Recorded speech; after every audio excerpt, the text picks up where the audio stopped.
A Manual of Abhidhamma, being Abhidhamma Sangaha of Bhadanta Anuruddhacharya, edited in the original Pali text with English translation and explanatory notes by Nàrada Mahà Thera.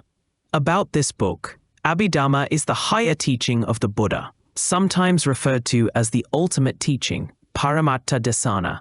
In it, man is described as a psychophysical being consisting of both mind and matter, and it gives a microscopic analysis of the human being. Abhidhamma explains the process of birth and death in detail. In addition to defining consciousness, it also analyzes and classifies thoughts, mainly from an ethical standpoint.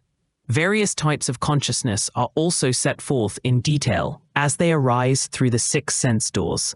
Modern psychology has begun to acknowledge that it comes within the scope of Abhidhamma for the reason that it deals with the mind, with thoughts, thought processes, and mental states. Buddhism has, from the very beginning, taught psychology without a psyche. Abhidhamma also helps the student of Buddhism to fully comprehend the Anatta, no-soul doctrine, which forms the crux of Buddhism. To a person who reads this book in a superficial manner, Abhidhamma appears as dry as dust, but to the wise truth seekers, it is an indispensable guide as well as an intellectual treat. The reader who reads this book with deep thinking cannot fail to find it with plenty of food for thought, and which will help him tremendously to increase his wisdom, so essential for leading an ideal Buddhist way of life, and the realization of ultimate truth, Nibbàna. The author, the late Venerable Nàrada Mahà Thera, was a well-known Buddhist missionary from Sri Lanka who had written many valuable Buddhist publications, among which is a Manual of Buddhism, a grasp of which is imperative prior to the reader commencing his study of a Manual of Abhidhamma. Preface. Abhidhamma, as the term implies, is the higher teaching of the Buddha. It expounds the quintessence of his profound doctrine. The Dhamma, embodied in the Sutta Piññaka, is the conventional teaching, Vihara Desana, and the Abhidhamma is the ultimate teaching, paramattha desanà. In the Abhidhamma, both mind and matter, which constitute this complex machinery of man, are microscopically analyzed. Chief events connected with the process of birth and death are explained in detail. Intricate points of the Dhamma are clarified. The path of emancipation is set forth in clear terms. Modern psychology, limited as it is, comes within the scope of Abhidhamma inasmuch as it deals with the mind, with thoughts, thought processes, and mental states, but it does not admit of a psyche or a soul. Buddhism teaches a psychology without a psyche. If one were to read the Abhidhamma as a modern textbook on psychology, one would be disappointed. No attempt has here been made to solve all the problems that confront a modern psychologist. Consciousness is defined. Thoughts are analyzed and classified chiefly from an ethical standpoint. All mental states are enumerated. The composition of each type of consciousness is set forth in detail. The description of thought processes that arise through the 5 sense doors and the mind door is extremely interesting. Such a clear exposition of thought processes cannot be found in any other psychological treatise. Bhavaiga and Jhavana thought moments, which are explained only in the Abhidhamma and which have no parallel in modern psychology, are of special interest to a research student in psychology. That consciousness flows like a stream. A view propounded by some modern psychologists like William James becomes extremely clear to one who understands the Abhidhamma. It must be added that an Abhidhamma student can fully comprehend the Anatta, or no-soul doctrine, the crux of Buddhism, which is important both from a philosophical and an ethical standpoint. The advent of death, process of rebirth in various planes without anything to pass from one life to another. The evidentially verifiable doctrine of karma and rebirth are fully explained. Giving a wealth of details about mind, Abhidhamma discusses the second factor of man-matter or rapa. Fundamental units of matter, material forces, properties of matter, source of matter, relationship of mind and matter are described. In the Abhidhammatta Sangaha, there is a brief exposition of the law of dependent origination, followed by a descriptive account of the causal relations, which finds no parallel in any other philosophy. Pensable guide and an intellectual treat. Here there is food for thought to original thinkers and to earnest students who wish to increase their wisdom and lead an ideal Buddhist life. However, to the superficial, Abhidhamma must appear as dry as dust. It may be questioned, is Abhidhamma absolutely essential to realize Nibbàna, the summum bonum of Buddhism, or even to comprehend things as they truly are? Undoubtedly, Abhidhamma is extremely helpful to comprehend fully the word of the Buddha and realize Nibbàna, as it presents a key to open the door of reality. It deals with realities and a practical way of noble living, based on the experience of those who have understood and realized. Without a knowledge of the Abhidhamma, one at times finds it difficult to understand the real significance of some profound teachings of the Buddha. To develop insight, vipassana, Abhidhamma is certainly very useful, but one cannot positively assert that Abhidhamma is absolutely necessary to gain one's deliverance.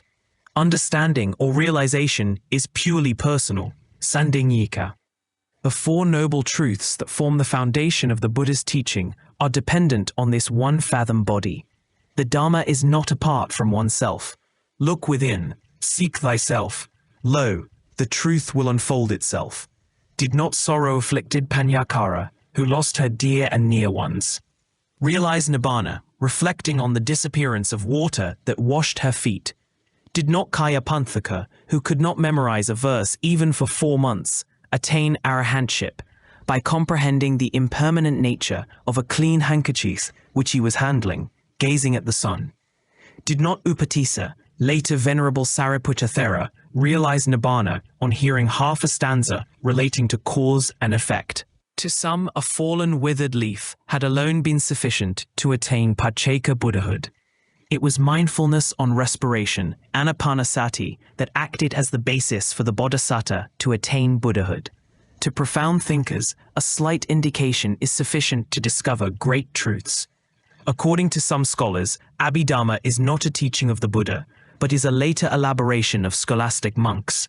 Tradition, however, attributes the nucleus of the Abhidhamma to the Buddha himself. Commentators state that the Buddha, as a mark of gratitude to his mother, who was born in a celestial plane, preached the Abhidhamma to his mother Deva and others continuously for 3 months. The principal topics, matika, of the advanced teaching, such as moral states, kusala dhamma, immoral states, akusala dhamma, and indeterminate states, abhyakata dhamma, etc., were taught by the Buddha to Venerable Sariputta Thera, who subsequently elaborated them in the 6 books, Kathavatu being excluded, that comprise the Abhidhamma Piññaka.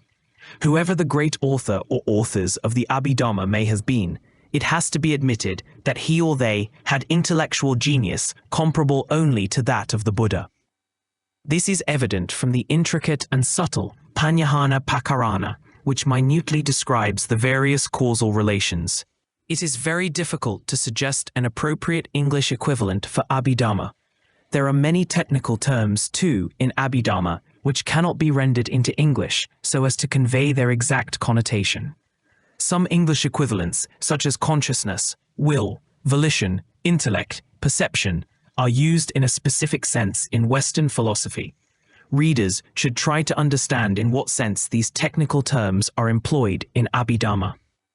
To avoid any misunderstanding due to preconceived views, Pali words, though at times cumbersome to those not acquainted with the language, have judiciously been retained wherever the English renderings seem to be inadequate. To convey the correct meaning implied by the Pali terms, the etymology has been given in many instances. At times, Pali technical terms have been used in preference to English renderings, so that the reader may be acquainted with them and not get confused with English terminology. Sometimes readers will come across unusual words such as corruption, defilements, volitional activities, functionals, resultants, and so forth, which are of great significance from an Abhidhamma standpoint. Their exact meaning should be clearly understood. In preparing this translation, Buddhist Psychology by Mrs. Rhys Davids and the Compendium of Philosophy, Abhidhammata Saigaha by Mr. Shui Zan Ang proved extremely helpful to me. Liberty has been taken to quote them wherever necessary, with due acknowledgement. My grateful thanks are due to the Buddhist Publication Society, Kandy, for volunteering to publish this second revised edition, such as corruption, defilements, volitional activities, functionals, resultants, and so forth, which are of great significance from an Abhidhamma standpoint. Their XCT meaning should be clearly understood. In preparing this translation, Buddhist Psychology by Mrs. Rhys Davids and the Compendium of Philosophy, Abhidhamma Saigaha, by Mr. Shuizan Aung proved extremely helpful to me. Liberty has been taken to quote them wherever necessary, with due acknowledgement. My grateful thanks are due to the Buddhist Publication Society, Kandy, for volunteering to publish this second revised edition. Narada. Abhidhamma Sanghaha, a Manual of Abhidhamma. Namo tassa bhagavato arahato sammasambuddhassa. Chapter 1. Chitta Sanghaha Vipago, Different Types of Consciousness. Introductory verse. 1. Sammasambuddhamatalam, sasadhamma ganutamam abhivadya basisam, abhidhammata sangaham. The fully enlightened peerless one, with the sublime doctrine and the noble order, do I respectfully salute, and shall speak concisely of things contained in the Abhidhamma. Notes. 1. Abhidhammata Sanghaha is the name of the book. Abhidhamma literally means higher doctrine. Atta here means things. Sanghaha means a compendium. The prefix abhi is used in the sense of preponderant, great, excellent, sublime, distinct, etc. 2. Dhamma is a multi-significant term derived from the root da, to hold, to support. Here the Pali term is used in the sense of doctrine or teaching. According to the Arthasalina, abhi signifies either atireka, higher, greater, exceeding, or visinya, distinguished, distinct, special, sublime. Abhidhamma means the higher doctrine because it enables one to achieve one's deliverance, or because it exceeds the teachings of the Sutta Piññaka and Vinaya Piññaka. In the Sutta Piññaka and Vinaya Piññaka, the Buddha has used conventional terms such as man, animal, being, and so on. In the Abhidhamma Piññaka, on the contrary, everything is microscopically analyzed and abstract terms are used. As a distinction is made with regard to the method of treatment, it is called Abhidhamma. Thus, chiefly owing to the preponderance of the teachings, or because it is conducive to one's deliverance, and owing to the excellent analytical method of treatment, it is called Abhidhamma. 1. 3. The Abhidhamma Piññaka consists of 7 treatises, namely Dhammasangana, Vipaiga, Dhatukata, Pugalapanyati, Katavatu, Yamaka, and Panyana. I. Dhammasanganagana. 3. Classification of Dhammas. This book is divided into 4 chapters, viz. I. Chitta, consciousness. 2. Rapa, matter. 3. Nikhepa, summary. 4. Uttadhara, elucidation. 1, 2, 3. See the expositor, Part I, page 3. Dhammasangana Vipanga, Katavatu, Kapugalam, Dhatu Yamaka Panyana, Abhidhammoti Vuchiti. See Mrs. Rhys Davids, Buddhist Psychology, Dhammasangana Translation, and Venerable Ñāṇataloka, Guide through the Abhidhamma Pitaka. The 22 Tika Matikas, triplets, and the 100 Dukkha Matikas, couplets, which comprise the quintessence of the Abhidhamma, are explained in this book. The major part of the book is devoted to the explanation of the first triplet, Kusala Dhamma, Akusala Dhamma, and Abhyakata Dhamma. In extent, the book exceeds 13 Banavaras, 4 recitals, i.e., more than 104,000 letters. 2. Vipaiga, divisions. There are 18 divisions in this book. The first 3 divisions, which deal with khanda, aggregates, ayatana, sense spheres, and dhatu, elements, are the most important. The other chapters deal with satcha, truths, indriya, controlling faculties, paccayakara, causal genesis, satipanyana, foundations of mindfulness, sammapadana, supreme efforts, iddhipada, means of accomplishments, bodhicitta, factors of wisdom, jhana, ecstasies or absorptions, appamanya, illimitables, magga, paths, sikkhapada, precepts, panisambhida, analytical knowledge, jnana, wisdom, kuddhikavatu, minor subjects, and dhammahadya, essence of truth. Most of these divisions consist of 3 parts: Suttanta, explanation; Abhidhamma, explanation; and a catechism, Panha-puccaka. In this treatise, there are 35 Banavaras, 280,000 letters. 4. Banavara equals 250 verses, 1 verse equals 4 lines, 1 line equals 8 letters. 1 Banavara, therefore, consists of 8,000 letters. 3. Dhatu Katha, discussion with reference to elements. This book discusses whether dhammas are included or not included in, associated with, or dissociated from, aggregates, khanda, bases, ayatana, and elements, dhatu. There are 14 chapters in this work. In extent, it exceeds 6 banavaras, 48,000 letters. 4. Pugalapappanoti, designation of individuals. In the method of exposition, this book resembles the Aiguttara Nikaya of the Sutta Pinaka. Instead of dealing with various dhammas, it deals with various types of individuals. There are 10 chapters in this book. The first chapter deals with single individuals, the second with pairs, the third with groups of 3, etc. In extent, it exceeds 5 banavaras, 40,000 letters. V. Kathavatu, points of controversy. The authorship of this treatise is ascribed to Venerable Moggaliputta Thera, who flourished in the time of King Dhammasoka. It was he who presided at the third conference held at Panyaliputta, Patna, in the 3rd century BC. This work of his was included in the Abhidhamma Pinaka at that conference. The Attasalina commentary states that it contains 1,000 suttas, 500 orthodox and 500 heterodox. In extent, it is about the size of the Dagga Nikaya. V. Yamaka, the Book of Pairs. It is so called owing to its method of treatment. Throughout the book, a question and its converse are found grouped together. For instance, the first pair of the first chapter of the book, which deals with roots, runs as follows. Are all wholesome dhammas wholesome roots? And are all wholesome roots wholesome dhammas? This book is divided into 10 chapters, namely mala, roots, khanda, aggregates, ayatana, bases, dhatu, elements, sakha, truths, saikana, conditioned things, anusaya, latent dispositions, chitta, consciousness, dhamma, and indriya, controlling faculties.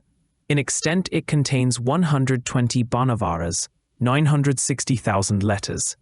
V. Panyana, the Book of Causal Relations. This is the most important and the most voluminous book of the Abhidhamma Pinaka. One who patiently reads this treatise cannot but admire the profound wisdom and penetrative insight of the Buddha. There is no doubt of the fact that to produce such an elaborate and learned treatise, one must certainly be an intellectual genius. The term panyana is composed of the prefix pa, various, and jnana, relation or condition, paccaya. It is so called because it deals with the 24 modes of causal relations 5 and the triplets, tika, and couplets, dukkha, already mentioned in the Dhammasaigana, and which comprise the essence of the Abhidhamma Pinaka. 5. These will be explained in a subsequent chapter. The importance attached to this treatise, also known as Mahapakarana, the Great Book, could be gauged by the words of the Athasalini, which states, "And while he contemplated the contents of the Dhammasaigana, his body did not emit rays, and similarly with the contemplation of the next 5 books. But, when coming to the Great Book, he began to contemplate the 24 universal causal relations of condition, of presentation, and so on. His omniscience certainly found its opportunity therein." 6. Abhidammata. Subject matter. Paragraph 2. Tattavut abhidammata. Katudha paramatthato. Chitta, cetasika, ropa. Nibbānam. Iti sabata. Subject 2. In an ultimate sense, the categories of Abhidhamma mentioned therein are fourfold in all. 1. Consciousness. 2. Mental states. 3. Matter. And 4. Nibbāna. Note. 4. Realities. There are 2 realities, apparent and ultimate. Apparent reality is ordinary conventional truth, sammuti sacca. Ultimate reality is abstract truth, paramattha sacca. 6. For a detailed exposition of these 7 books, see Rev Jnanataloka, Guide Through the Abhidhamma Pitaka, and the Introductory Discourse of the Expositor, Part 1, pages 5 to 21.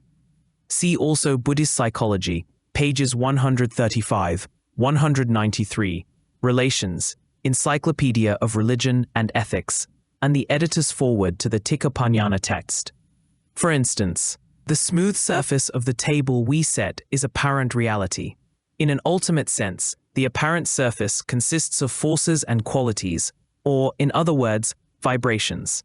For ordinary purposes, a scientist would use the term water, but in the laboratory, he would say H2O. In the same way, the Buddha in the Sutta Pinaka resorts to conventional usage such as man, woman, being, self, etc., but in the Abhidhamma Pinaka, he adopts a different mode of expression.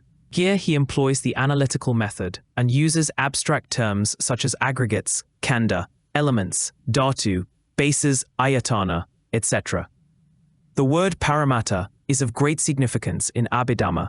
It is a compound formed of parama and atta. Parama is explained as immutable, aviparata, abstract, nibbānita. Atta means thing. Paramattha therefore means immutable or abstract thing. Abstract reality may be suggested as the closest equivalent. Although the term immutable is used here, it should not be understood that all paramattas are eternal or permanent. A brass vessel, for example, is not paramattha. It changes every moment and may be transmuted into a vase. Both these objects could be analyzed and reduced into fundamental material forces and qualities, which, in Abhidhamma, are termed Rupa Paramattas. They are also subject to change, yet the distinctive characteristics of these Rupa are identically the same whether they are found in a vessel or a vase. They preserve their identity in whatever combination they are found. Hence the commentarial interpretation of parama as immutable or real. Atta exactly corresponds to the English multi-significant term thing. It is not used in the sense of meaning here. There are 4 such paramattas or abstract realities. These 4 embrace everything that is mundane or supramundane. The so-called being is mundane. Nibbāna is supramundane. The former is composed of nama and rupa. According to Abhidhamma, rupa connotes both fundamental units of matter and material changes as well. As such, Abhidhamma enumerates 28 species of matter. These will be dealt with in a subsequent chapter. Nama denotes both consciousness and mental states. Yamaka, the Book of Pairs. It is so called owing to its method of treatment. Throughout the book, a question and its converse are found grouped together. For instance, the first pair of the first chapter of the book, which deals with roots, runs as follows. Are all wholesome dhammas wholesome roots? And are all wholesome roots wholesome dhammas? This book is divided into 10 chapters, namely mula, roots, khanda, aggregates, ayatana, bases, dhatu, elements, sakha, truths, saikana, conditioned things, anusaya, latent dispositions, chitta, consciousness, dhamma, and indriya, controlling faculties. In extent, it contains 120 banavaras, 960,000 letters. Panyana, the Book of Causal Relations. This is the most important and the most voluminous book of the Abhidhamma Pinaka. One who patiently reads this treatise cannot but admire the profound wisdom and penetrative insight of the Buddha. There is no doubt of the fact that to produce such an elaborate and learned treatise, one must certainly be an intellectual genius. The term panyana is composed of the prefix pa, various, and jnana, relation or condition, pachaya. It is so called because it deals with the 24 modes of causal relations 5 and the triplets, tika, and couplets, dukkha, already mentioned in the Dhammasaigana, and which comprise the essence of the Abhidhamma Pinaka. 5. These will be explained in a subsequent chapter.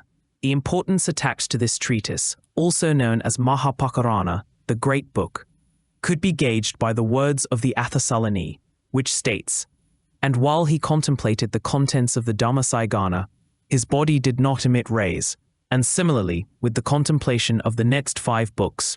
But, when coming to the Great Book, he began to contemplate the 24 universal causal relations of condition, of presentation, and so on. His omniscience certainly found its opportunity therein." 6. Abhidhammata. Subject matter. Paragraph 2. Tattavut abhidhammata.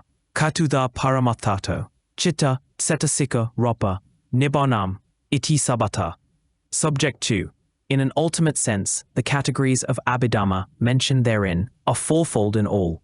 1. Consciousness. 2. Mental states. 3. Matter. And 4. Nibbàna. Note. 4. Realities. There are two realities, apparent and ultimate. Apparent reality is ordinary conventional truth, sammuti sacca. Ultimate reality is abstract truth, paramattha sacca. 6. For a detailed exposition of these 7 books, see Rev Jnanataloka, Guide Through the Abhidhamma Pitaka, and the Introductory Discourse of the Expositor, Part 1, pages 5 to 21. See also Buddhist Psychology, pages 135, 193, Relations, Encyclopedia of Religion and Ethics, and the editor's foreword to the Tikapanyana text. For instance, the smooth surface of the table we set is apparent reality. In an ultimate sense, the apparent surface consists of forces and qualities, or, in other words, vibrations.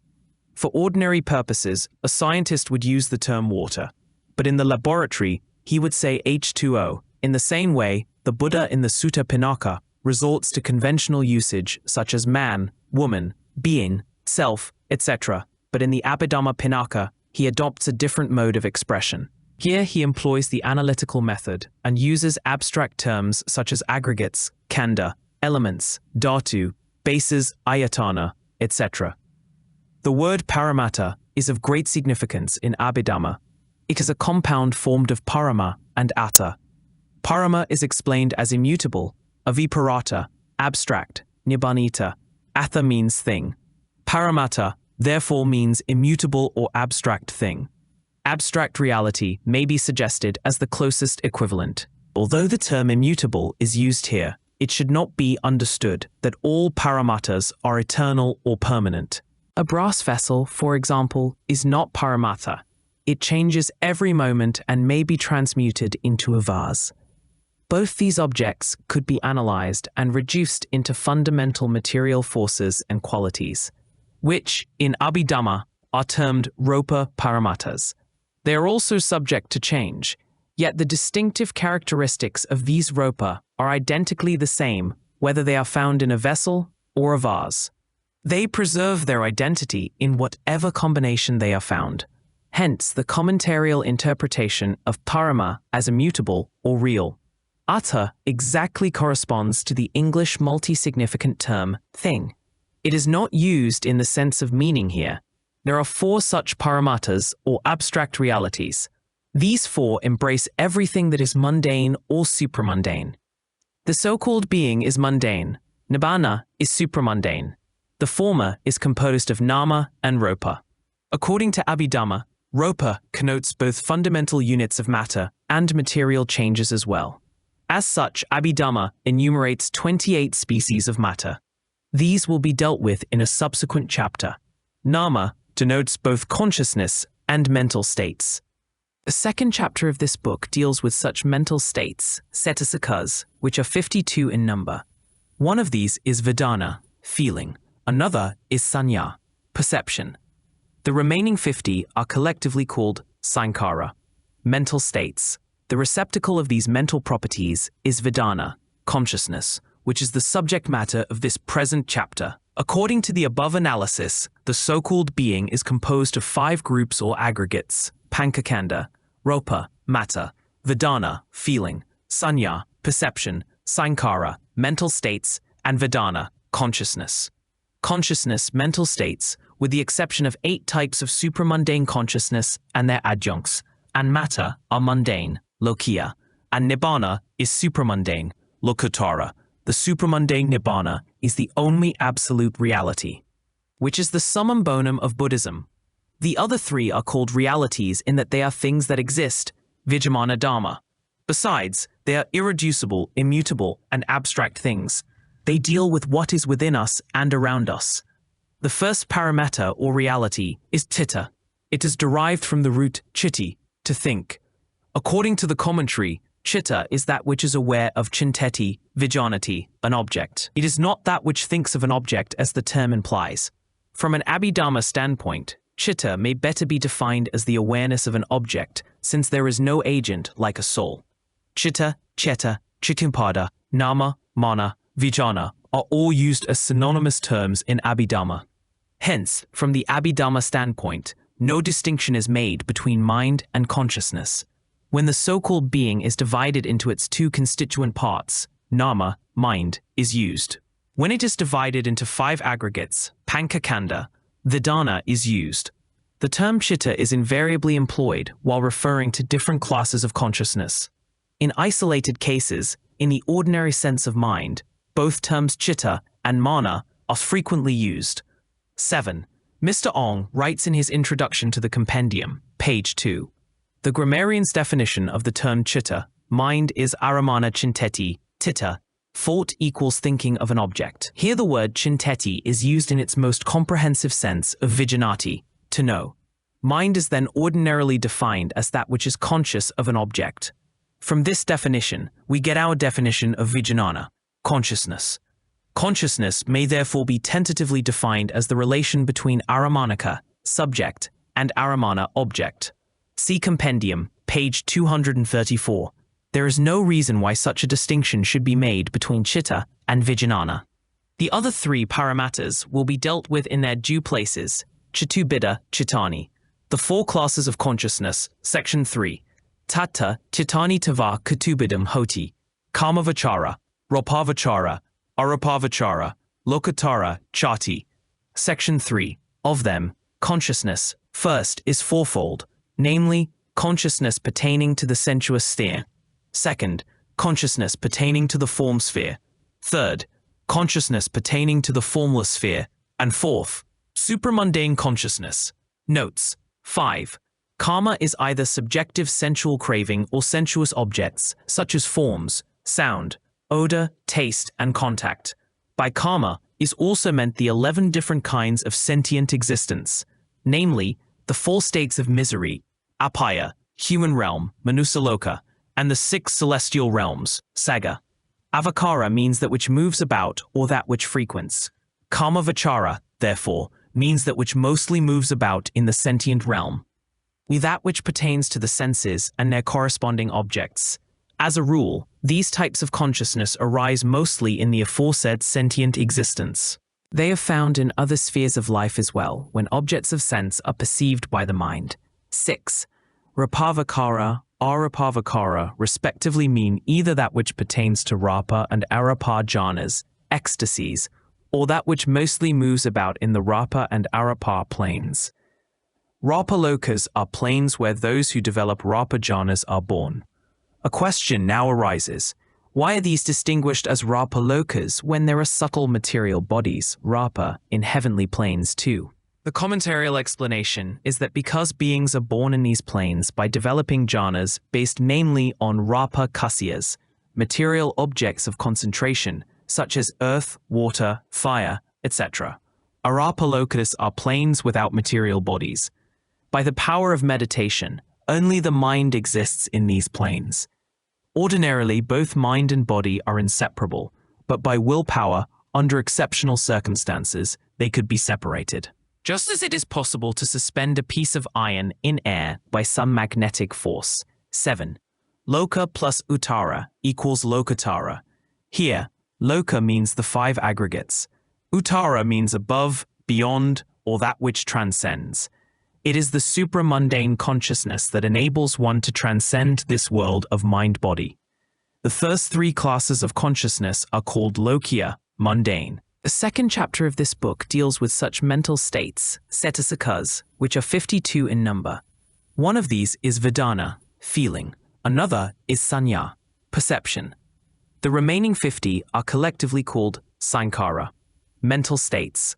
The receptacle of these mental properties is vedana, consciousness, which is the subject matter of this present chapter. According to the above analysis, the so-called being is composed of 5 groups or aggregates: pancakanda, ropa, matter, vedana, feeling, sanya, perception, sankhara, mental states, and vedana, consciousness. Consciousness, mental states, with the exception of 8 types of supramundane consciousness and their adjuncts, and matter are mundane, lokiya, and Nibbàna is supramundane, lokatara. The supramundane Nibbàna is the only absolute reality, which is the summum bonum of Buddhism. The other three are called realities in that they are things that exist, Vijnana Dharma. Besides, they are irreducible, immutable, and abstract things. They deal with what is within us and around us. The first paramattha or reality is citta. It is derived from the root chitti, to think. According to the commentary, citta is that which is aware of chinteti, vijanati, an object. It is not that which thinks of an object as the term implies. From an Abhidhamma standpoint, citta may better be defined as the awareness of an object, since there is no agent like a soul. Citta, cetta, cittimpada, nama, mana, vijana are all used as synonymous terms in Abhidhamma. Hence, from the Abhidhamma standpoint, no distinction is made between mind and consciousness. When the so-called being is divided into its two constituent parts, nama, mind, is used. When it is divided into 5 aggregates, pankakanda, vedana is used. The term citta is invariably employed while referring to different classes of consciousness. In isolated cases, in the ordinary sense of mind, both terms citta and mana are frequently used. 7. Mr. Ong writes in his introduction to the compendium, page 2. The grammarian's definition of the term citta, mind, is aramana chinteti, titta, thought equals thinking of an object. Here the word chinteti is used in its most comprehensive sense of vijanati, to know. Mind is then ordinarily defined as that which is conscious of an object. From this definition, we get our definition of vijnana, consciousness. Consciousness may therefore be tentatively defined as the relation between aramanika, subject, and aramana, object. See compendium, page 234. There is no reason why such a distinction should be made between citta and vijnana. The other 3 paramattas will be dealt with in their due places, chitubida, chittani. The 4 classes of consciousness, section 3. Tatta, chittani tava katubidam hoti, kamavachara, ropavachara, arupavachara, lokatara, chati. Section 3. Of them, consciousness, first, is fourfold, namely, consciousness pertaining to the sensuous sphere. Second, consciousness pertaining to the form sphere. Third, consciousness pertaining to the formless sphere. And fourth, supramundane consciousness. Notes. 5. Karma is either subjective sensual craving or sensuous objects, such as forms, sound, odor, taste, and contact. By karma is also meant the 11 different kinds of sentient existence, namely, the 4 states of misery, apaya, human realm, manusaloka, and the 6 celestial realms, saga. Avakara means that which moves about or that which frequents. Kamavachara, therefore, means that which mostly moves about in the sentient realm. That which pertains to the senses and their corresponding objects. As a rule, these types of consciousness arise mostly in the aforesaid sentient existence. They are found in other spheres of life as well, when objects of sense are perceived by the mind. 6. Rapavakara, arapavakara respectively mean either that which pertains to rapa and arapa jhanas, ecstasies, or that which mostly moves about in the rapa and arapa planes. Rapalokas are planes where those who develop rapa jhanas are born. A question now arises, why are these distinguished as rapalokas when there are subtle material bodies, rapa, in heavenly planes too? The commentarial explanation is that because beings are born in these planes by developing jhanas based mainly on rapa kasyas, material objects of concentration, such as earth, water, fire, etc. Arapalokas are planes without material bodies. By the power of meditation, only the mind exists in these planes. Ordinarily, both mind and body are inseparable, but by willpower, under exceptional circumstances, they could be separated. Just as it is possible to suspend a piece of iron in air by some magnetic force. 7. Loka plus uttara equals lokatara. Here, loka means the 5 aggregates. Uttara means above, beyond, or that which transcends. It is the supramundane consciousness that enables one to transcend this world of mind-body. The first 3 classes of consciousness are called lokiya, mundane, kamavachara chittani, consciousness pertaining to the sensuous sphere, are akusala chittani, a immoral consciousness. Point 4. Tattakatamang kamavacharam, 1, 2, 3, 4, 5, 6, 7, 8. Somanasa sahagatam asankarikam ekam. Somanasa sahagatam sasankarikam ekam. Somanasa sahagatam asankarikam ekam. Somanasa sahagatam sasankarikam ekam. Upeksha sahagatam asankaratam ekam. Upeksha sahagatam sasankarikam ekam. Upeksha sahagatam asankarikam ekam. Upeksha sahagatam sasankarikam ekam. T. Dinhigata sampayuttam. Dinhigata sampayuttam. Dinhigata vipayuttam. Dinhigata vipayuttam. Dinhigata sampayuttam. Dinhigata sampayuttam. Dinhigata vipayuttam. Dinhigata vipayuttam.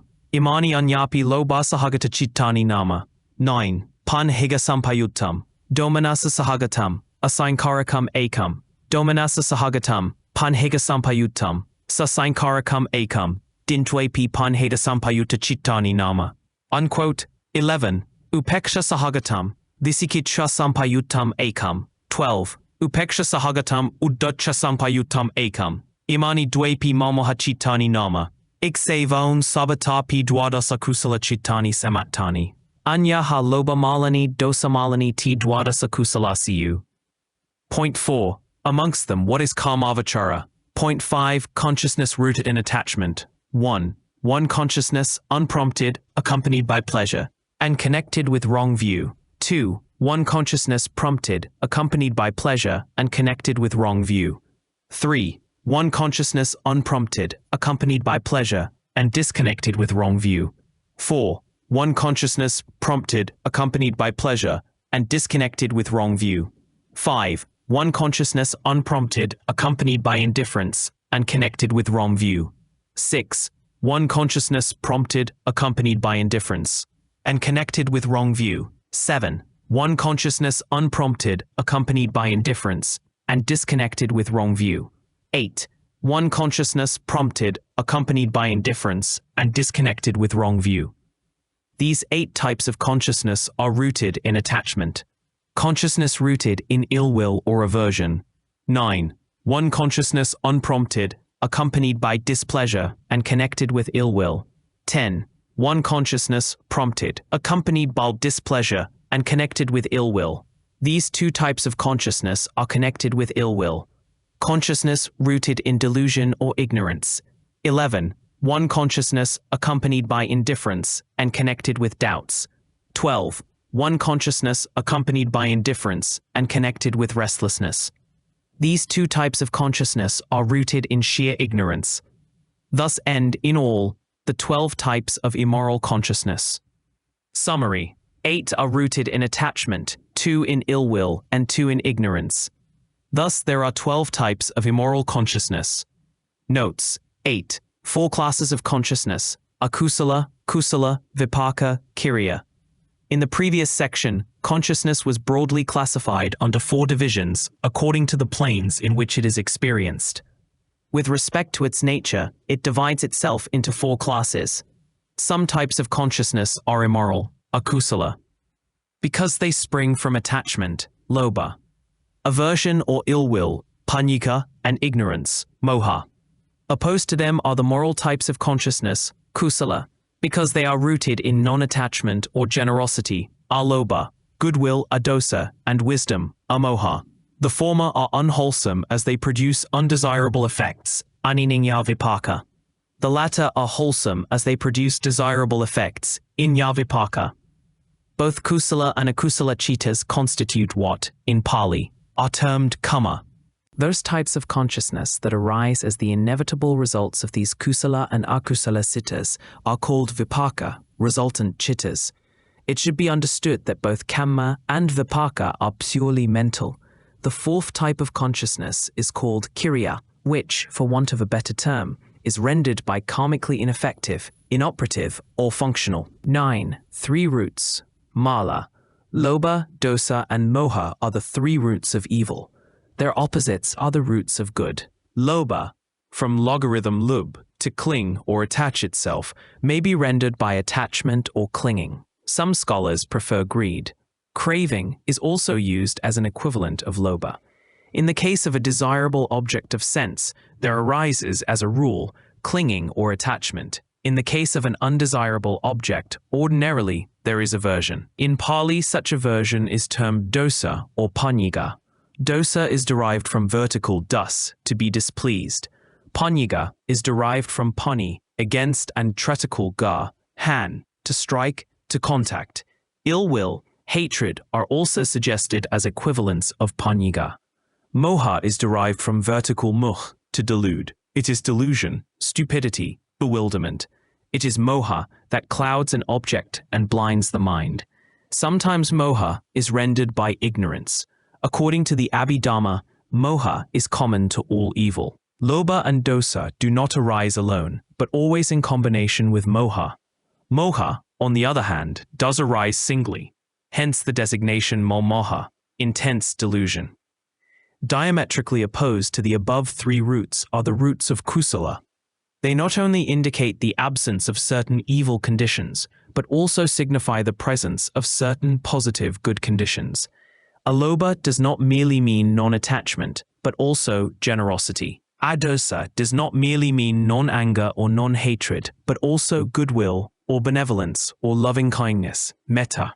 Amoha does not merely mean non-delusion, but also wisdom or knowledge, bhayana or panyiga. 10. Vedana, or feeling. Feeling, or as some prefer to say, sensation, is a mental state common to all types of consciousness. Chiefly, there are three kinds of feelings, namely, somanassa, pleasurable, domanassa, displeasurable, and upekha, indifferent, neutral, equanimity or neither pleasurable nor displeasurable. With dukkha, physical pain, and sukha, physical happiness, there are altogether 5 kinds of feelings. Somanassa is an abstract noun formed of su, good, and mana, mind. Literally, the term means good-mindedness, i.e., a pleasurable feeling. Similarly, domanassa, do, bad, and mana, mind, means bad-mindedness, i.e., a displeasurable feeling. The third feeling is neutral. Indifference is used here in this particular sense, but not in the sense of callousness. Sukha is composed of su, easy, and ka, to bear or to endure. What is easily endured is sukha, i.e. happiness. Dukkha, difficult, pain is that which is difficult to be endured. Both these sensations are physical. According to Abhidhamma, there is only one type of consciousness accompanied by pain and one accompanied by happiness. 2 are connected with a displeasurable feeling.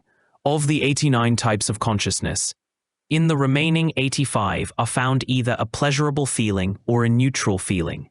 Somanassa, domanassa, and upekha are purely mental. Sukha and dukkha are purely physical. This is the reason why there is no upekha in the case of touch, which according to Abhidhamma must be either happy or painful. 11. Dinyi. This term is derived from vertical dis, to see, to perceive. It is usually translated as view, belief, opinion, etc. When qualified by samma, it means right view or right belief. When qualified by miccha, it means wrong view or wrong belief. Here the term is used without any qualification in the sense of wrong view. 12. Sankharika. This is purely a technical term used in a specific sense in the Abhidhamma. It is formed of sang, well, and vertical ka, to do, to prepare, to accomplish. Literally, it means accomplishing, preparing, arranging. Like dhamma, sankhara also is a multi-significant term. Its precise meaning is to be understood according to the context. When used as one of the 5 aggregates, panchakanda, it refers to all the mental states, except vedana and sanya. In the paticca samuppada, it is applied to all moral and immoral activities, good and bad thoughts. When sankhara is used to signify that which is subject to change, sorrow, etc., it is invariably applied to all conditioned things.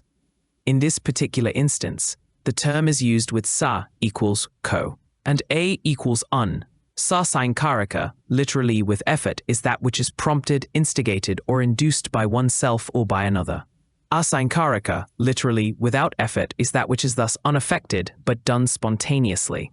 If, for instance, one does an act induced by another or after much deliberation or premeditation on one's part, then it is sasankharika. If, on the contrary, one does it instantly without any external or internal inducement or any premeditation, then it is asaṅkārika. 13. Vicikicca. This is an ethico-religious term. Commentary gives two interpretations. 9. Visi equals visinanto, seeking, inquiring, which is kiketch, to tire, to strain, to be vexed. It is vexation due to perplexed thinking. 2. Me, devoid plus sikicca, remedy of knowledge. It means that which is devoid of the remedy of knowledge. It means that which is devoid of the remedy of knowledge.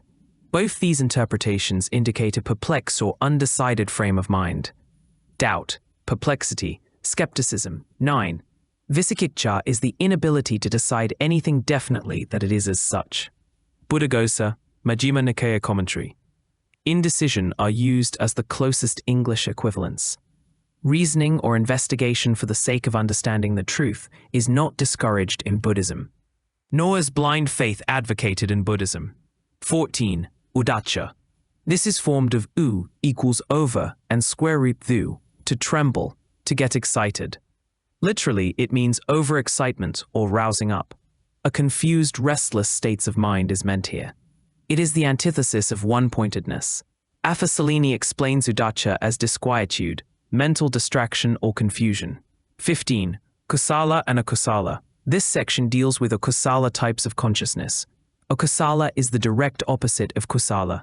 Affasalina gives the etymological meaning of kusala as follows. 10. Ku, bad, plus sal, to shake, to tremble, to I, destroy.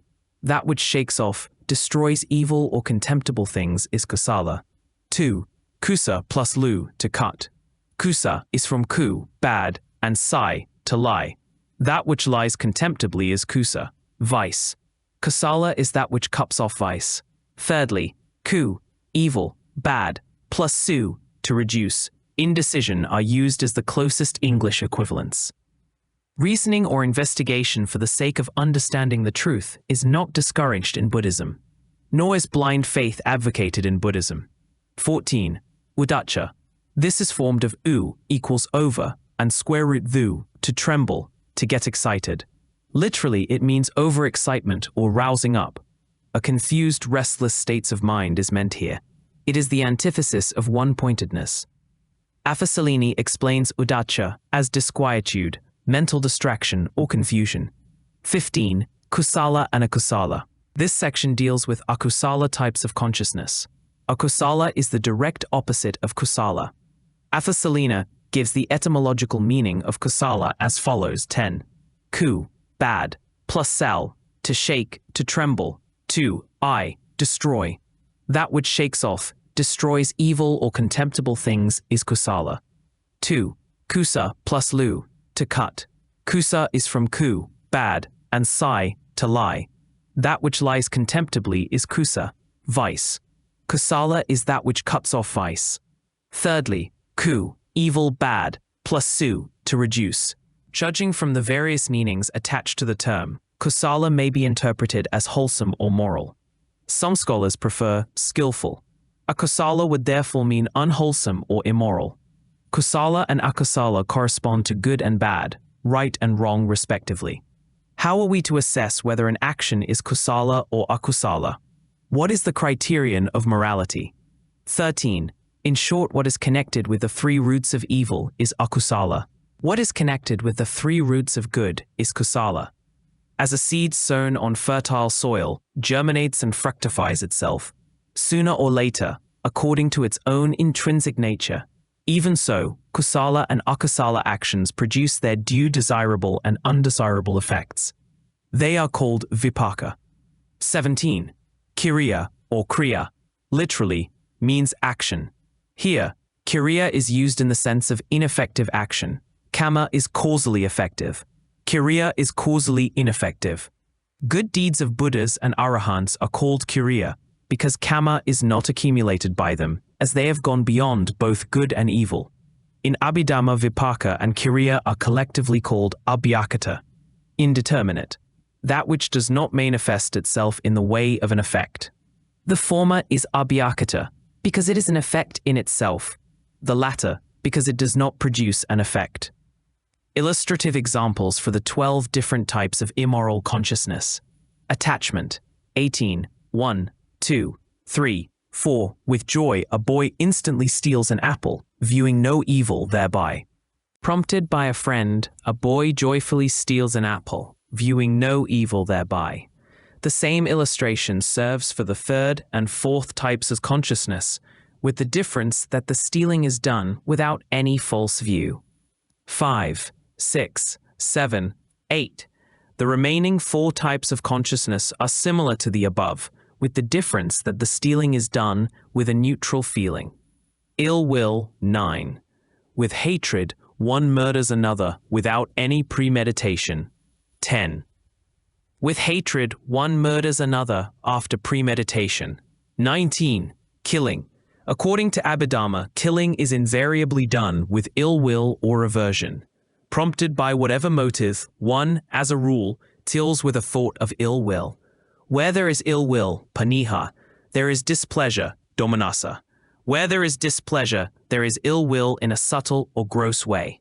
Suppose, for instance, a little child, who cannot discriminate between right and wrong, smilingly kills an ant. He does not know that he is committing the evil of killing. He is only playing with it. Now, does he cherish any ill will towards the ant? Is there any hatred or ill feeling in his case? It is difficult to say so.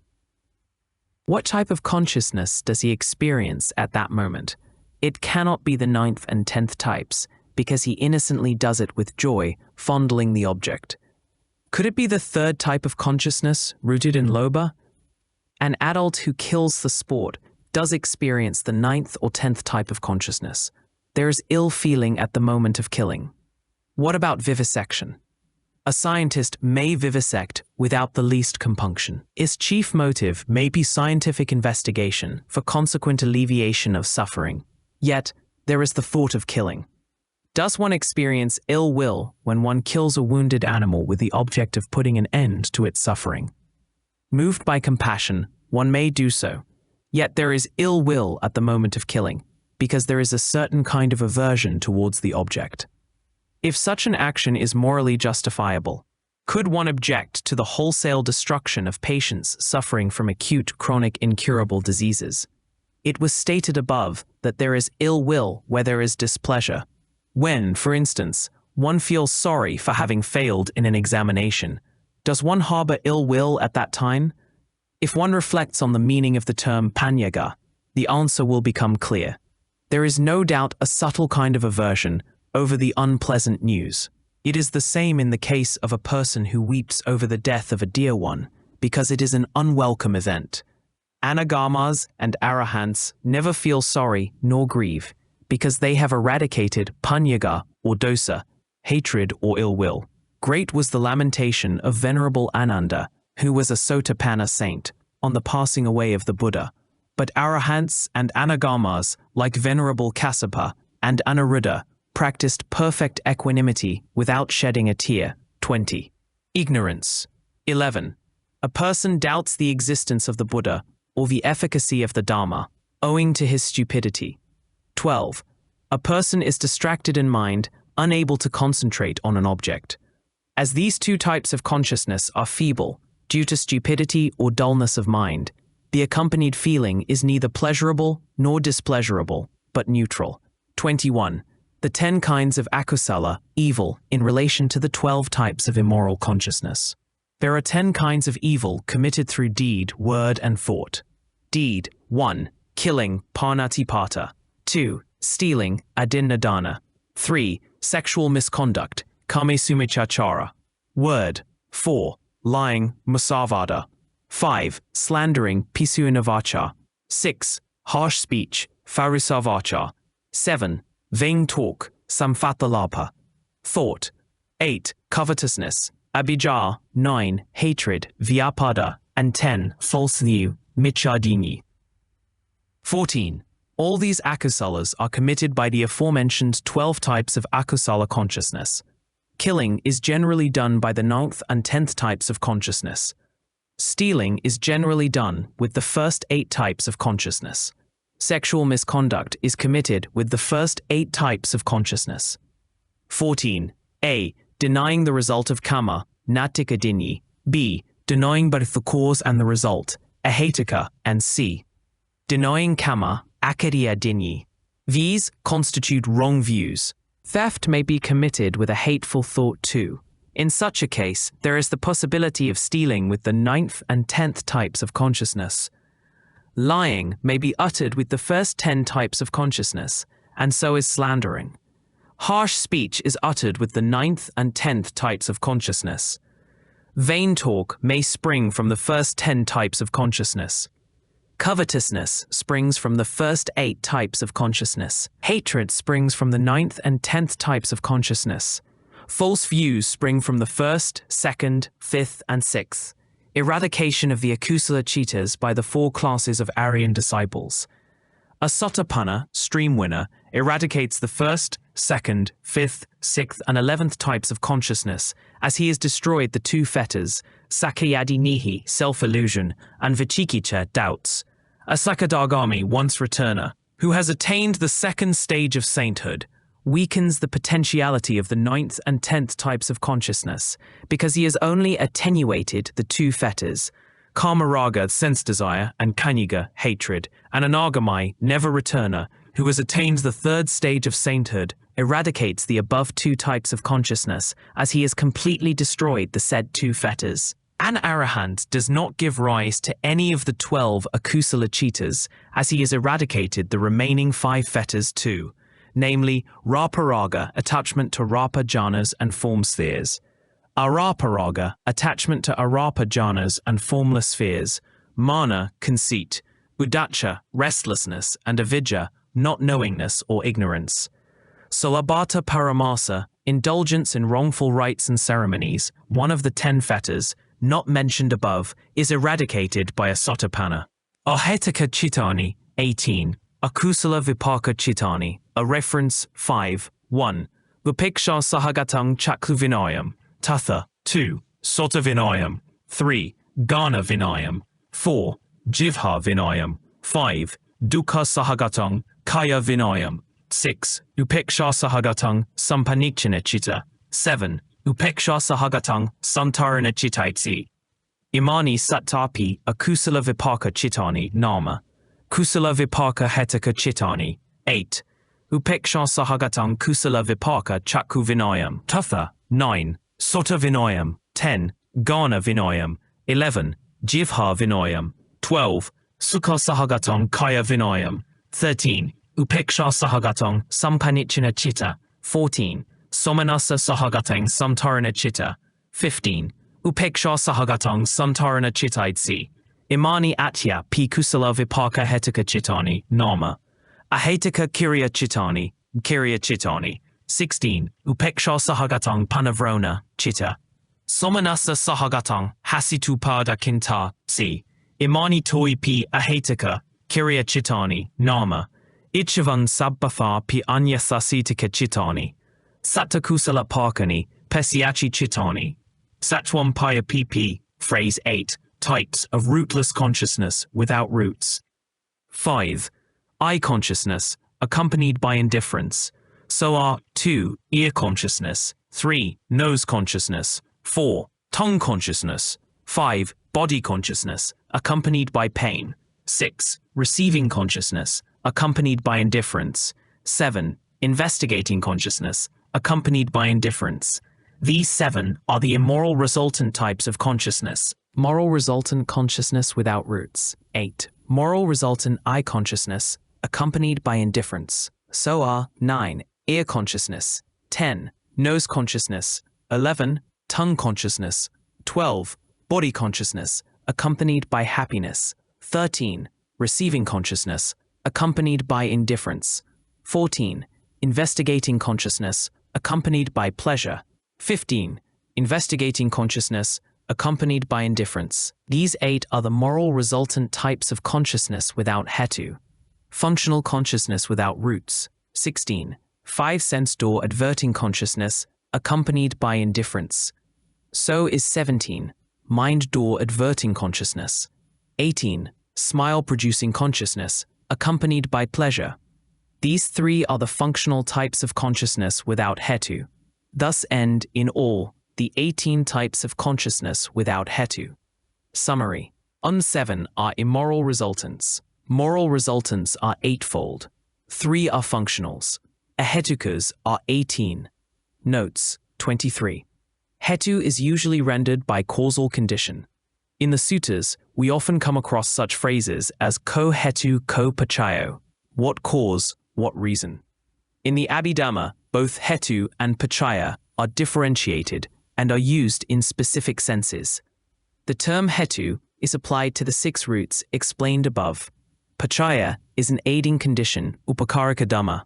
Like the root of a tree is hetu. Pachaya is like water, manure, etc.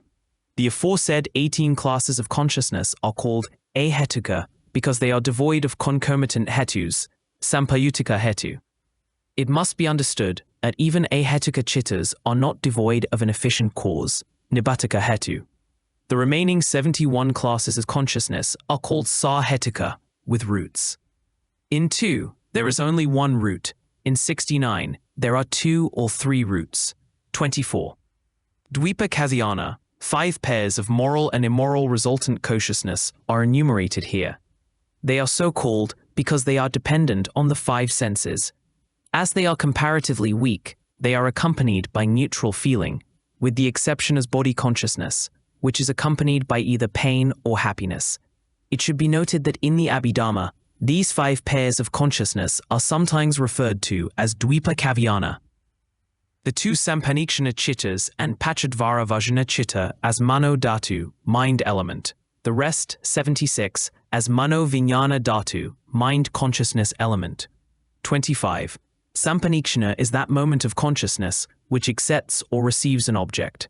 Santarana is that which investigates an object. That moment of consciousness which turns towards one of the 5 sense objects is called the pachadvaravajana. Manodvaravajana is that moment of consciousness which turns the mind towards a mental object. Pachadvaravajana and manodvaravajana are the only 2 moments of Kriya Chittas experienced by those who are not arahants. All the other Kriya Chittas are experienced only by Buddhas and arahants. It is this manodvaravajana chitta that performs the function of votapana, deciding, which will be dealt with later. 26. Hasatupada is a chitta peculiar to arahants. Smiling is caused by a pleasurable feeling. There are 13 classes of consciousness by which one may smile according to the type of the person. An ordinary worldling, putujana, may laugh with either one of the 4 types of chittas rooted in attachment, accompanied by pleasure, or one of the 4 kusala chittas, accompanied by pleasure.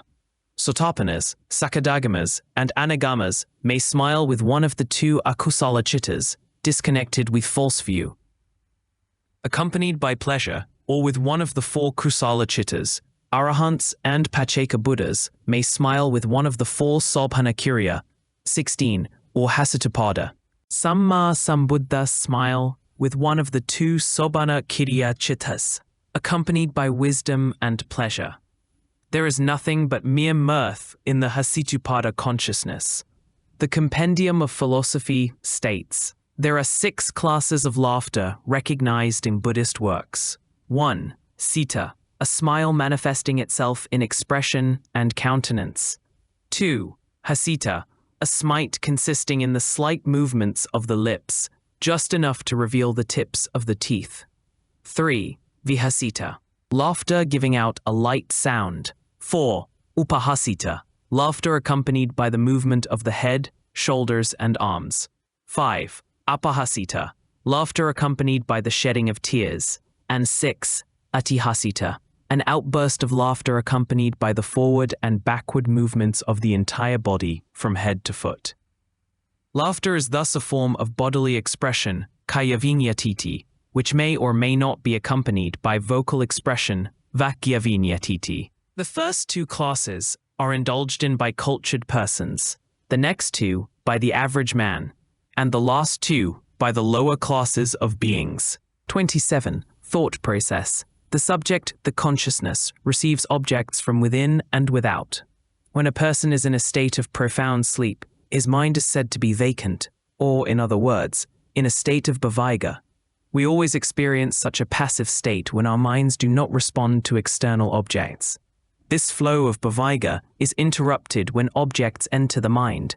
Then the bhavaiga consciousness vibrates for one thought moment and passes away. Thereupon the sense door consciousness, Pachadvara Vajana, arises and ceases. At this stage the natural flow is checked and is turned towards the object. Immediately after, there arises and ceases the eye consciousness, 18, Chakku Vijnana, but yet knows no more about it. This sense operation is followed by a moment of reception of the object so seen, Sampanyicana.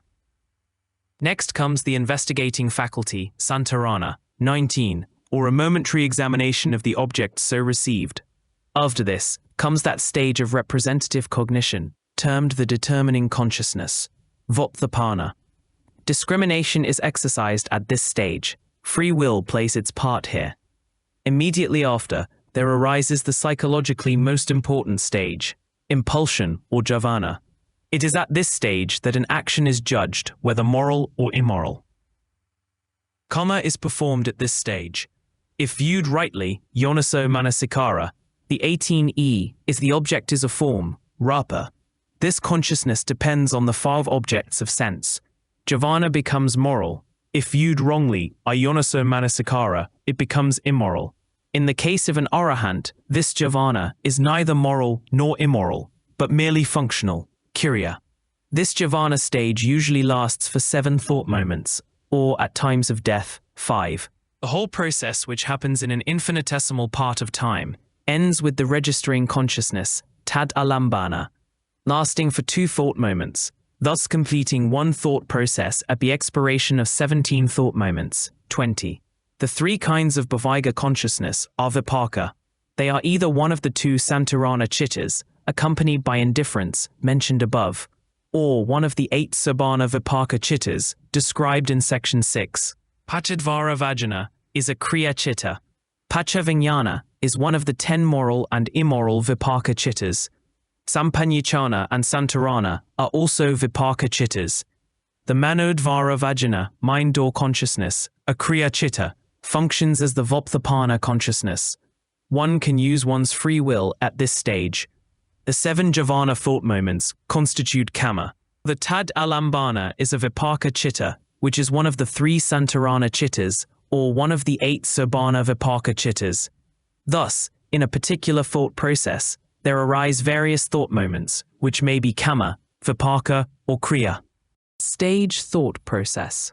According to the Abhidhamma, when an object is presented to the mind through one of the 5 doors or senses, a thought process runs as follows. 1.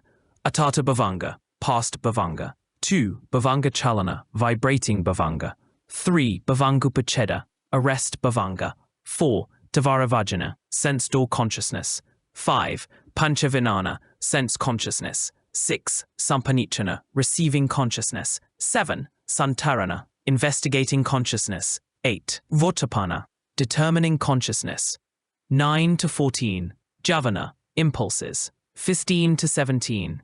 Registering consciousness. Tadalambana, Sobana Chittani, Section 6. Papa Hetukamatani, Sobanani Tivuchere, Ekanasani Chittani, Athakanavatipi Va, Anya Kamavakara Kusala Chittani, 1, 2, 3, 4, 5, 6, 7, 8. Somanasa Sahagata Nana Sampayata Asankarakam Ekam. Somanasa Sahagata Nana Sampayata Sasankarakam Ekam. Somanasa Sahagata Nana Mitpayata Asankarakam Ekam. Somanasa Sahagata Nana Vitpayata Sasankarakam Ekam. Upekka Sahagata Nana Sampayata Asankarakam Ekam. Upekka Sahagata Nana Sampayata Sasankarakam Ekam. Upekka Sahagata Nana Vitpayata Asankarakam Ekam. Ti Imani Anyapi Sahetukam Kamavakara Kusala Chittani Nama. Anya Kamavakara Vipaka Chittani 9. Somanasa Sahagata Nana Sampayata Asankarakam Ekam. 10. Somanasa Sahagata Nana Sampayata Sasankarakam Ekam. 11. Somanasa Sahagata Nana Vitpayata Asankarakam Ekam. 13. Upekka Sahagata Nana Sampayata Asankarakam Ekam. 14. Upekka Sahagata Nana Sampayata Sasankarakam Ekam. 15. Upekkha sahagata nanavitpayata sasankarakam ekam. 16. Upekkha sahagata nanavitpayata sasankarakam ekam. Ti imani anyapi sahetukam kamavakara vipaka chitani, nama. Anya kamavakara kriya chitani. 17. Somanasa sahagata nanasampayata asankarakam ekam. 18. Somanasa sahagata nanasampayata sasankarakam ekam. 19. Somanasa sahagata asankarakam ekam. 20. Somanasa sahagata nanavitpayata sasankarakam ekam. 21. Upekkha sahagata nanasampayata asankarakam ekam. 22. Upekkha sahagata nanasampayata sasankarakam ekam. 23. Upekkha sahagata nanavitpayata sasankarakam ekam. 24. Upekkha sahagata nanasampayata sasankarakam ekam. 25. Upekkha sahagata nanasampayata nanavitpayata sabedana chatuvisati sahetukam kamavakara punyapaka kriya mata kame tevasapakani ekadasa kriya tati punya vasiti chatubangasa sabha. 24 types of beautiful consciousness of the sensuous sphere. Section 6. Excluding those that are evil and without hetu, the rest are called beautiful. They number either 59 or 91. 8 types of moral consciousness. 9. One consciousness, unprompted, accompanied by pleasure, associated with knowledge. 10.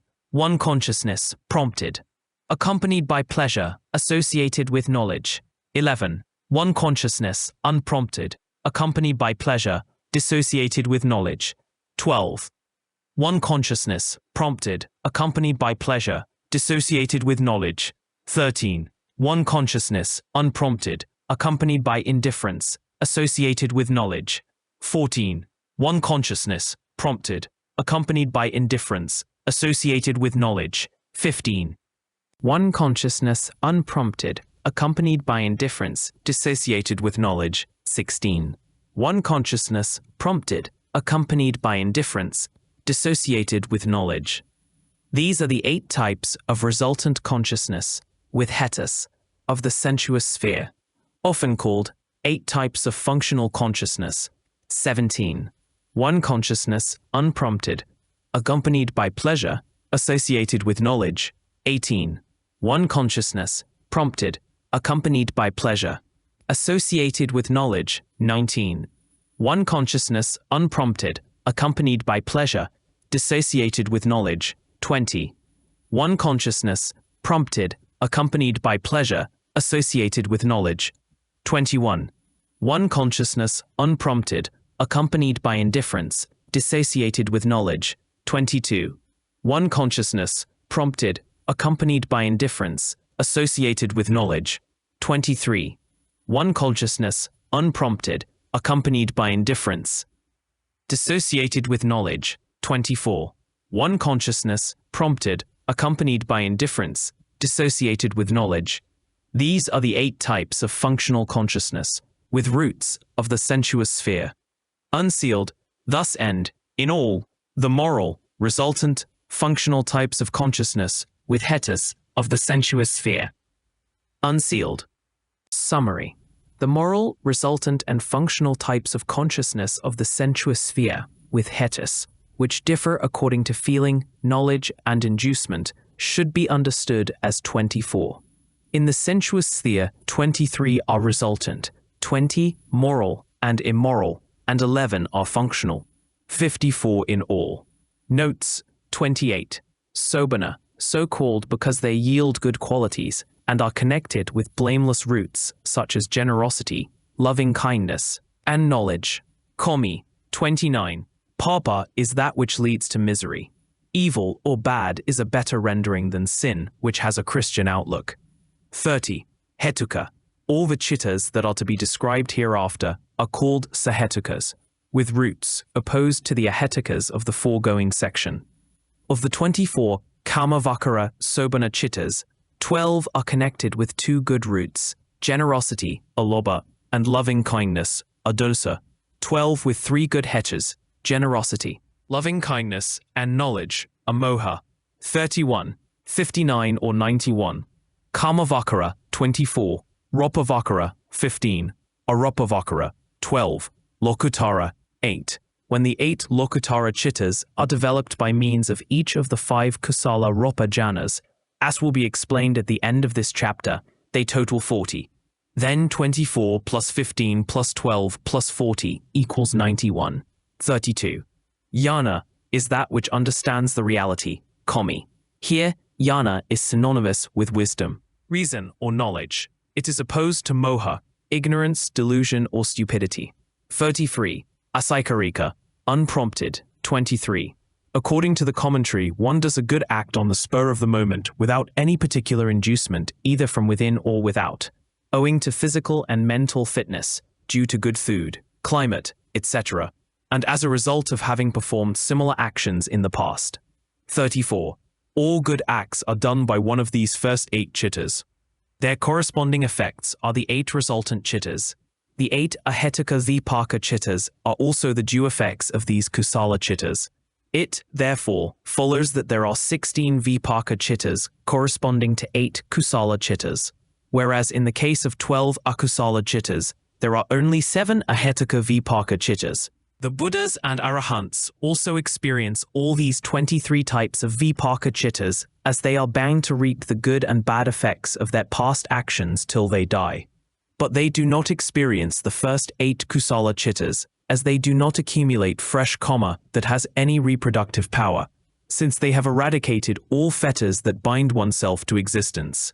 When they do any good act, instead of the usual kusala chittas, they experience the 8 kriya chittas, which possess no reproductive energy. Ordinary persons and even holy ones of the first 3 grades of saintship do not experience these 8 chittas. 35. Illustrations for the first 8 kusala chittas. 1. One understandingly gives something to a beggar at once with joy. 2. One understandingly gives something to a beggar with joy, after deliberation, or being induced by another. 3. A child, without any understanding, joyfully salutes a monk at once. Joyfully, a person automatically recites a sacred text without understanding the meaning. 4. A child, without any understanding, joyfully salutes a monk, as instructed by the mother. A person joyfully repeats a sacred text, as taught by another, without understanding the meaning. The remaining 4 types should be understood in the same way, substituting indifference for joy. Ropavakara Chittani, 5. 7. Dropavakara Kusala Chittani, 5. 1. Vitaka, Vichara, Party, Sukh Ekagata, Sahita, Panhamajhana, Kusala Chitta. Vichara Party, Sukh Ekagata, Sahita, Dutiyachana, Kusala Chitta. 3. Party, Sukh Ekagata, Sahita, Tatiyachana, Kusala Chitta. 4. Sukh Ekagata, Sahitang Chatutachana, Kusala Chittan. 5. Upekha Ekagata, Sahitang Pankamajhana, Kusala Chittang Chati. Imani Pankapi Ropawatsara, Kusala Chittani Nama. Ropawatsara Vipaka Chittani. 5. Vitaka Vichara Pati, Sukh Ekagata, Sahitang Panhamajhana, Vipaka Chittam.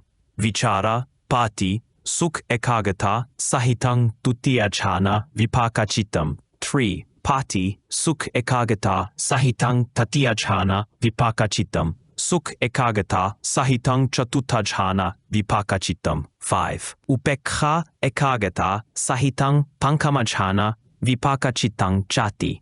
Imani Pankapi Ropawatsara, Vipaka Chittani Nama.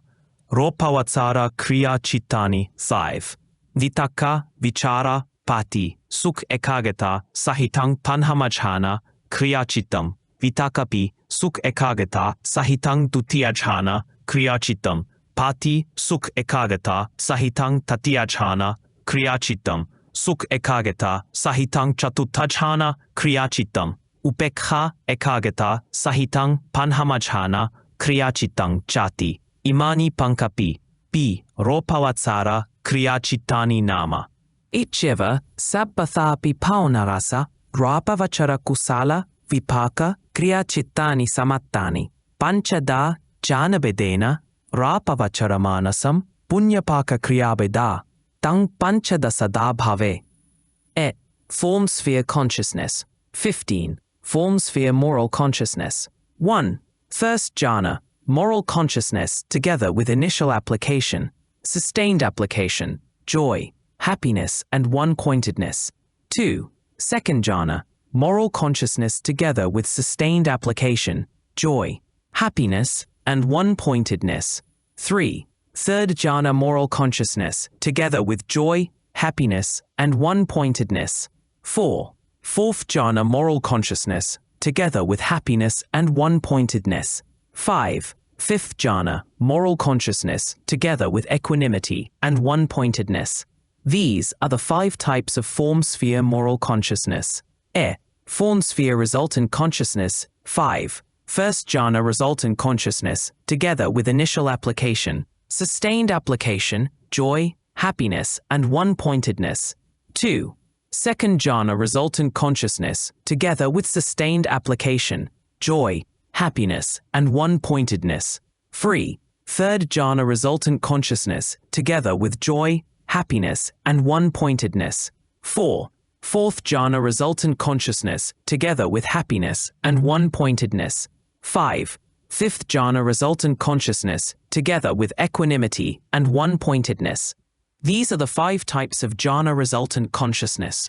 Form sphere functional consciousness. 5. First jhana functional consciousness together with initial application, sustained application, joy, happiness and one-pointedness.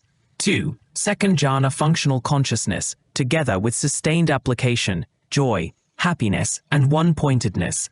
3. Third jhana functional consciousness together with joy, happiness and one-pointedness. 4. Fourth jhana functional consciousness together with happiness and one-pointedness. 5. Fifth jhana functional consciousness together with equanimity and one-pointedness.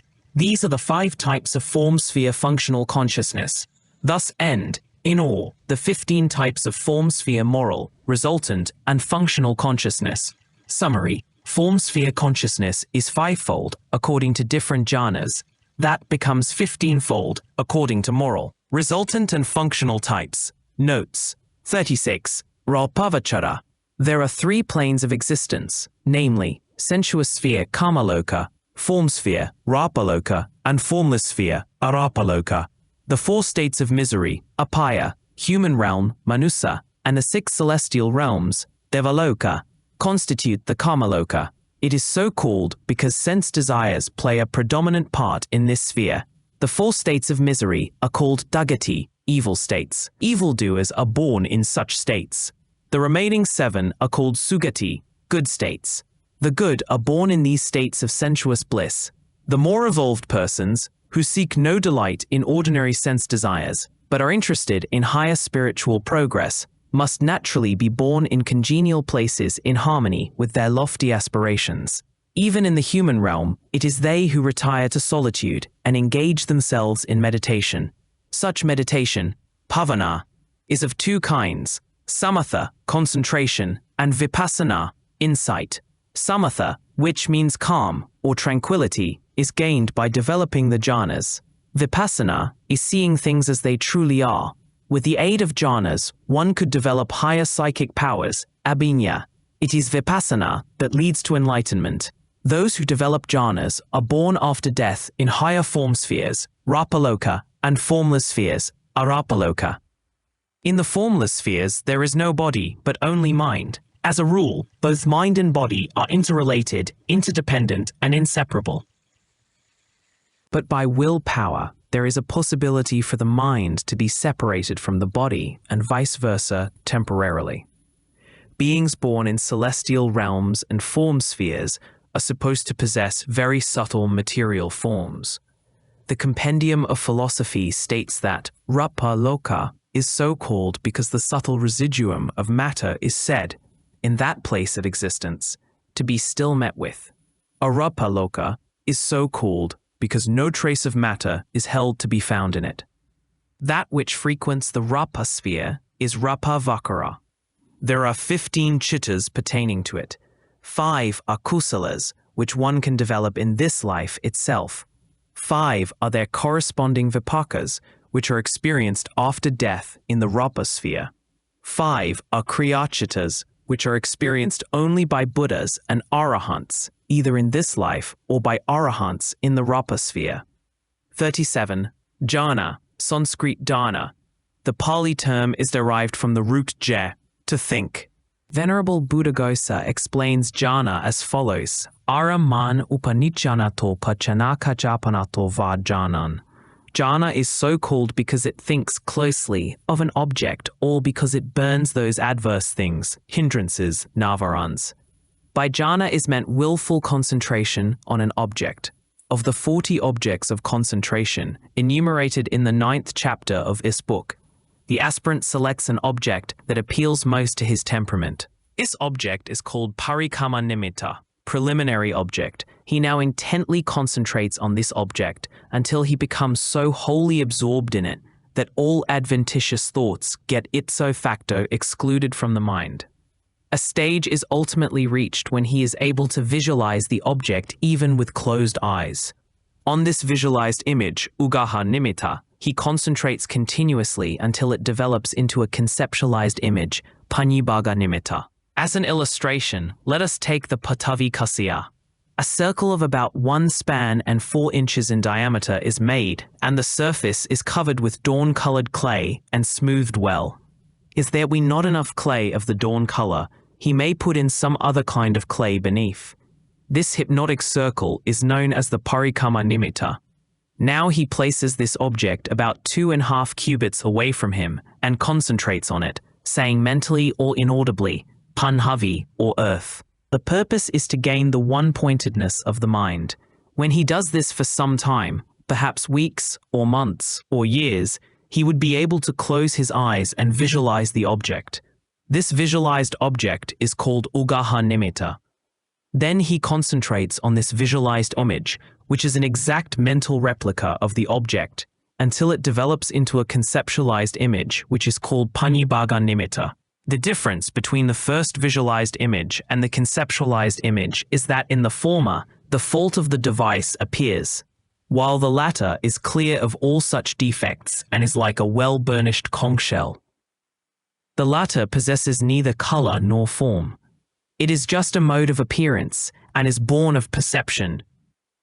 As he continually concentrates on this abstract concept, he is said to be in possession of proximate concentration, upakara samadhi, and the innate 5 hindrances to progress, navarana, such as sense desire, kamachanda, hatred, paniha, sloth and torpor, restlessness and brooding, uddhacca kukucha, and doubts, visikkicha, are temporarily inhibited. Eventually he gains ecstatic concentration, appana samadhi, and becomes enwrapped in jhana, enjoying the calmness and serenity of a one-pointed mind. As he is about to gain appana samadhi, a thought process runs as follows: bhavayinga, manodvaravajana, parikamma, upakara, anuloma, gotrabha, appana. When the stream of consciousness is arrested, there arises the mind door consciousness taking for its object the patibhaga nimitta. This is followed by the jhavana process, which, as the case may be, starts with either parikamma or upakara. Parikamma is the preliminary or initial thought moment. Upakara means proximate because it is close to the appana samadhi. It is at the anuloma or adaptation thought moment that the mind qualifies itself for the final appana. It is so called because it arises in conformity with appana. This is followed by gotrabha, the thought moment that transcends the karma plane. Gotrabha means that which subdues, ba, the karma lineage, gotra. All the thought moments of this jhavana process up to the gotrabha moment are kamavakara thoughts. Immediately after this transitional stage of gotrabha, there arises only for a duration of 1 moment the appana thought moment that leads to ecstatic concentration. This consciousness belongs to the rapa plane and is termed the first rapa jhana. In the case of an arahant, it is a kriya chitta, otherwise it is a kusala. This consciousness lasts for 1 thought moment and then subsides into the bhavaiga state. The aspirant continues his concentration and develops in the foregoing manner the 2nd, 3rd, 4th, and 5th jhanas. The 5 jhana vipakas are the corresponding resultants of the 5 morals. They are experienced in the form sphere itself and not in the karma sphere. Kusala and Kiriya jhanas could be experienced in the karma sphere continuously, even for a whole day. The 5 factors, vitakka, vichara, pati, sukha, ekaggata, collectively found in the apana consciousness, constitute what is technically known as jhana. In the second jhana, the first factor is eliminated. In the third, the first 2 are eliminated. In the fourth, the first 3 are eliminated. While in the fifth, even happiness is abandoned and is substituted by equanimity. Sometimes these 5 jhanas are treated as 4, as mentioned in the Visuddhimagga. In that case, the second jhana consists of 3 constituents, as both vitakka and vichara are eliminated at once. Vitakka is derived from vi plus root of tuk, to think. Generally, the term is used in the sense of thinking or reflection. Here it is used in a technical sense. It is that which directs the concomitant states towards the object. Aramanayo vitakkati sampayuta dhamme abhinyaropedati vitakko. Just as a king's favorite would conduct a villaga to the palace, even so vitakka directs the mind towards the object. Vitakka is an unmoral mental state which, when associated with a kusala or akusala citta, becomes either moral or immoral. A developed form of this vitakka is found in the first jhana consciousness. A still more developed form of vitakka is found in the path consciousness, maggacitta, as samma sankappa, right thoughts. The vitakka of the path consciousness directs the mental states towards Nibbàna and destroys miccha, wrong or evil vitakka, such as thoughts of sense desire, kama, thoughts of hatred, vyapada, and thoughts of cruelty, vihisa. The vitakka of the jhana consciousness temporarily inhibits sloth and torpor, thinamidda, one of the 5 hindrances, navarana. Through continued practice, the second jhana is obtained by eliminating vitakka. When 4 jhanas are taken into account instead of the 5, the second jhana is obtained by eliminating both vitakka and vikara at the same time. 39. Vikara is derived from vi plus root of ka, to move or wander. Its usual equivalent is investigation. Here it is used in the sense of sustained application of the mind on the object. It temporarily inhibits doubts, vicikiccha. According to the commentary, vikara is that which moves around the object. Examination of the object is its characteristic. Vitakka is like the flying of a bee towards a flower. Vikara is like its buzzing around it. As jhana factors, they are correlates. 40. Pati is zest, joy, or pleasurable interest. It is derived from the root of pa, to please, to delight. It is not a kind of feeling, vedana, like sukha. It is, so to say, its precursor.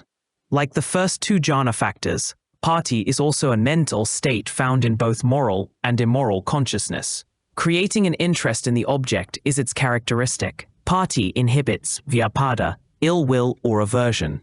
There are 5 kinds of pati. 1. Kudanka pati, the thrill of joy that causes the flesh to creep.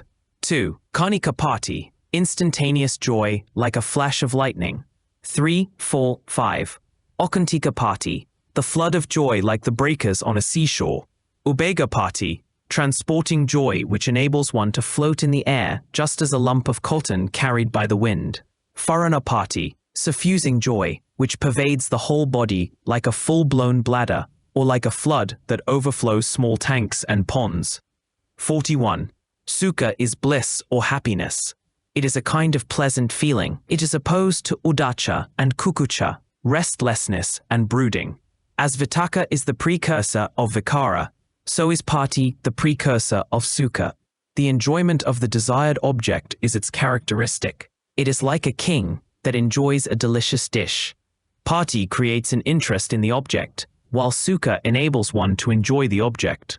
Like the sight of an oasis to a weary traveler is pati. Like drinking water and bathing therein is sukha. This mental sukha, which should be differentiated from ahetuka kayika, physical happiness, is identical with somanassa, but it is a joy disconnected with material pleasures. This pleasurable feeling is the inevitable outcome of renouncing them. Niramasa sukha. Nibbānic bliss is yet far more subtle than jhanic bliss. There is no feeling in experiencing the bliss of Nibbāna. The total release from suffering Dukkhapasamma is itself Nibbānic bliss. It is comparable to the ease of an invalid who is perfectly cured of a disease. It is a bliss of relief. 42. Upekkha literally means seeing, ikkati, impartially. Upa equals yutito. It is viewing an object with a balanced mind.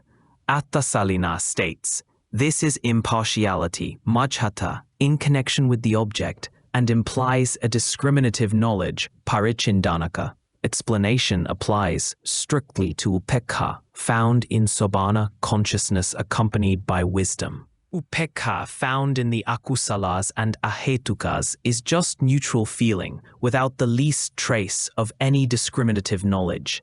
In the kamavachara sobbanas, too, there may arise that neutral feeling, as in the case of one hearing the Dhamma without any pleasurable interest, and also a subtle form of upekkha that views the object with deliberate impartiality and discriminative knowledge.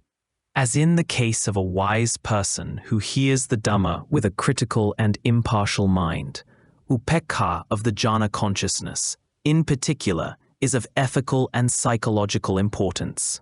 Release from suffering, dukkhapasamma, is itself Nibbānic bliss. It is comparable to the ease of an invalid who is perfectly cured of a disease. It is a bliss of relief. 42. Upekkha literally means seeing, ekkati, impartially. Upa equals yutito. It is viewing an object with a balanced mind. Attasalina states, this is impartiality, majhata, in connection with the object, and implies a discriminative knowledge, parichindanaka nana. This explanation applies strictly to upekkha found in sobbana consciousness accompanied by wisdom. Upekkha found in the akusalas and ahetukas is just neutral feeling without the least trace of any discriminative knowledge. In the kamavachara sobbanas, too, there may arise that neutral feeling, as in the case of one hearing the Dhamma without any pleasurable interest, and also a subtle form of upekkha that views the object with deliberate impartiality and discriminative knowledge, as in the case of a wise person who hears the Dhamma with a critical and impartial mind. Upekkha of the jhana consciousness, in particular, is of ethical and psychological importance. It certainly is not the ordinary kind of upekkha generally found in the akusala consciousness, which comes naturally to an evildoer. Vijnana upekkha has been developed by a strong willpower.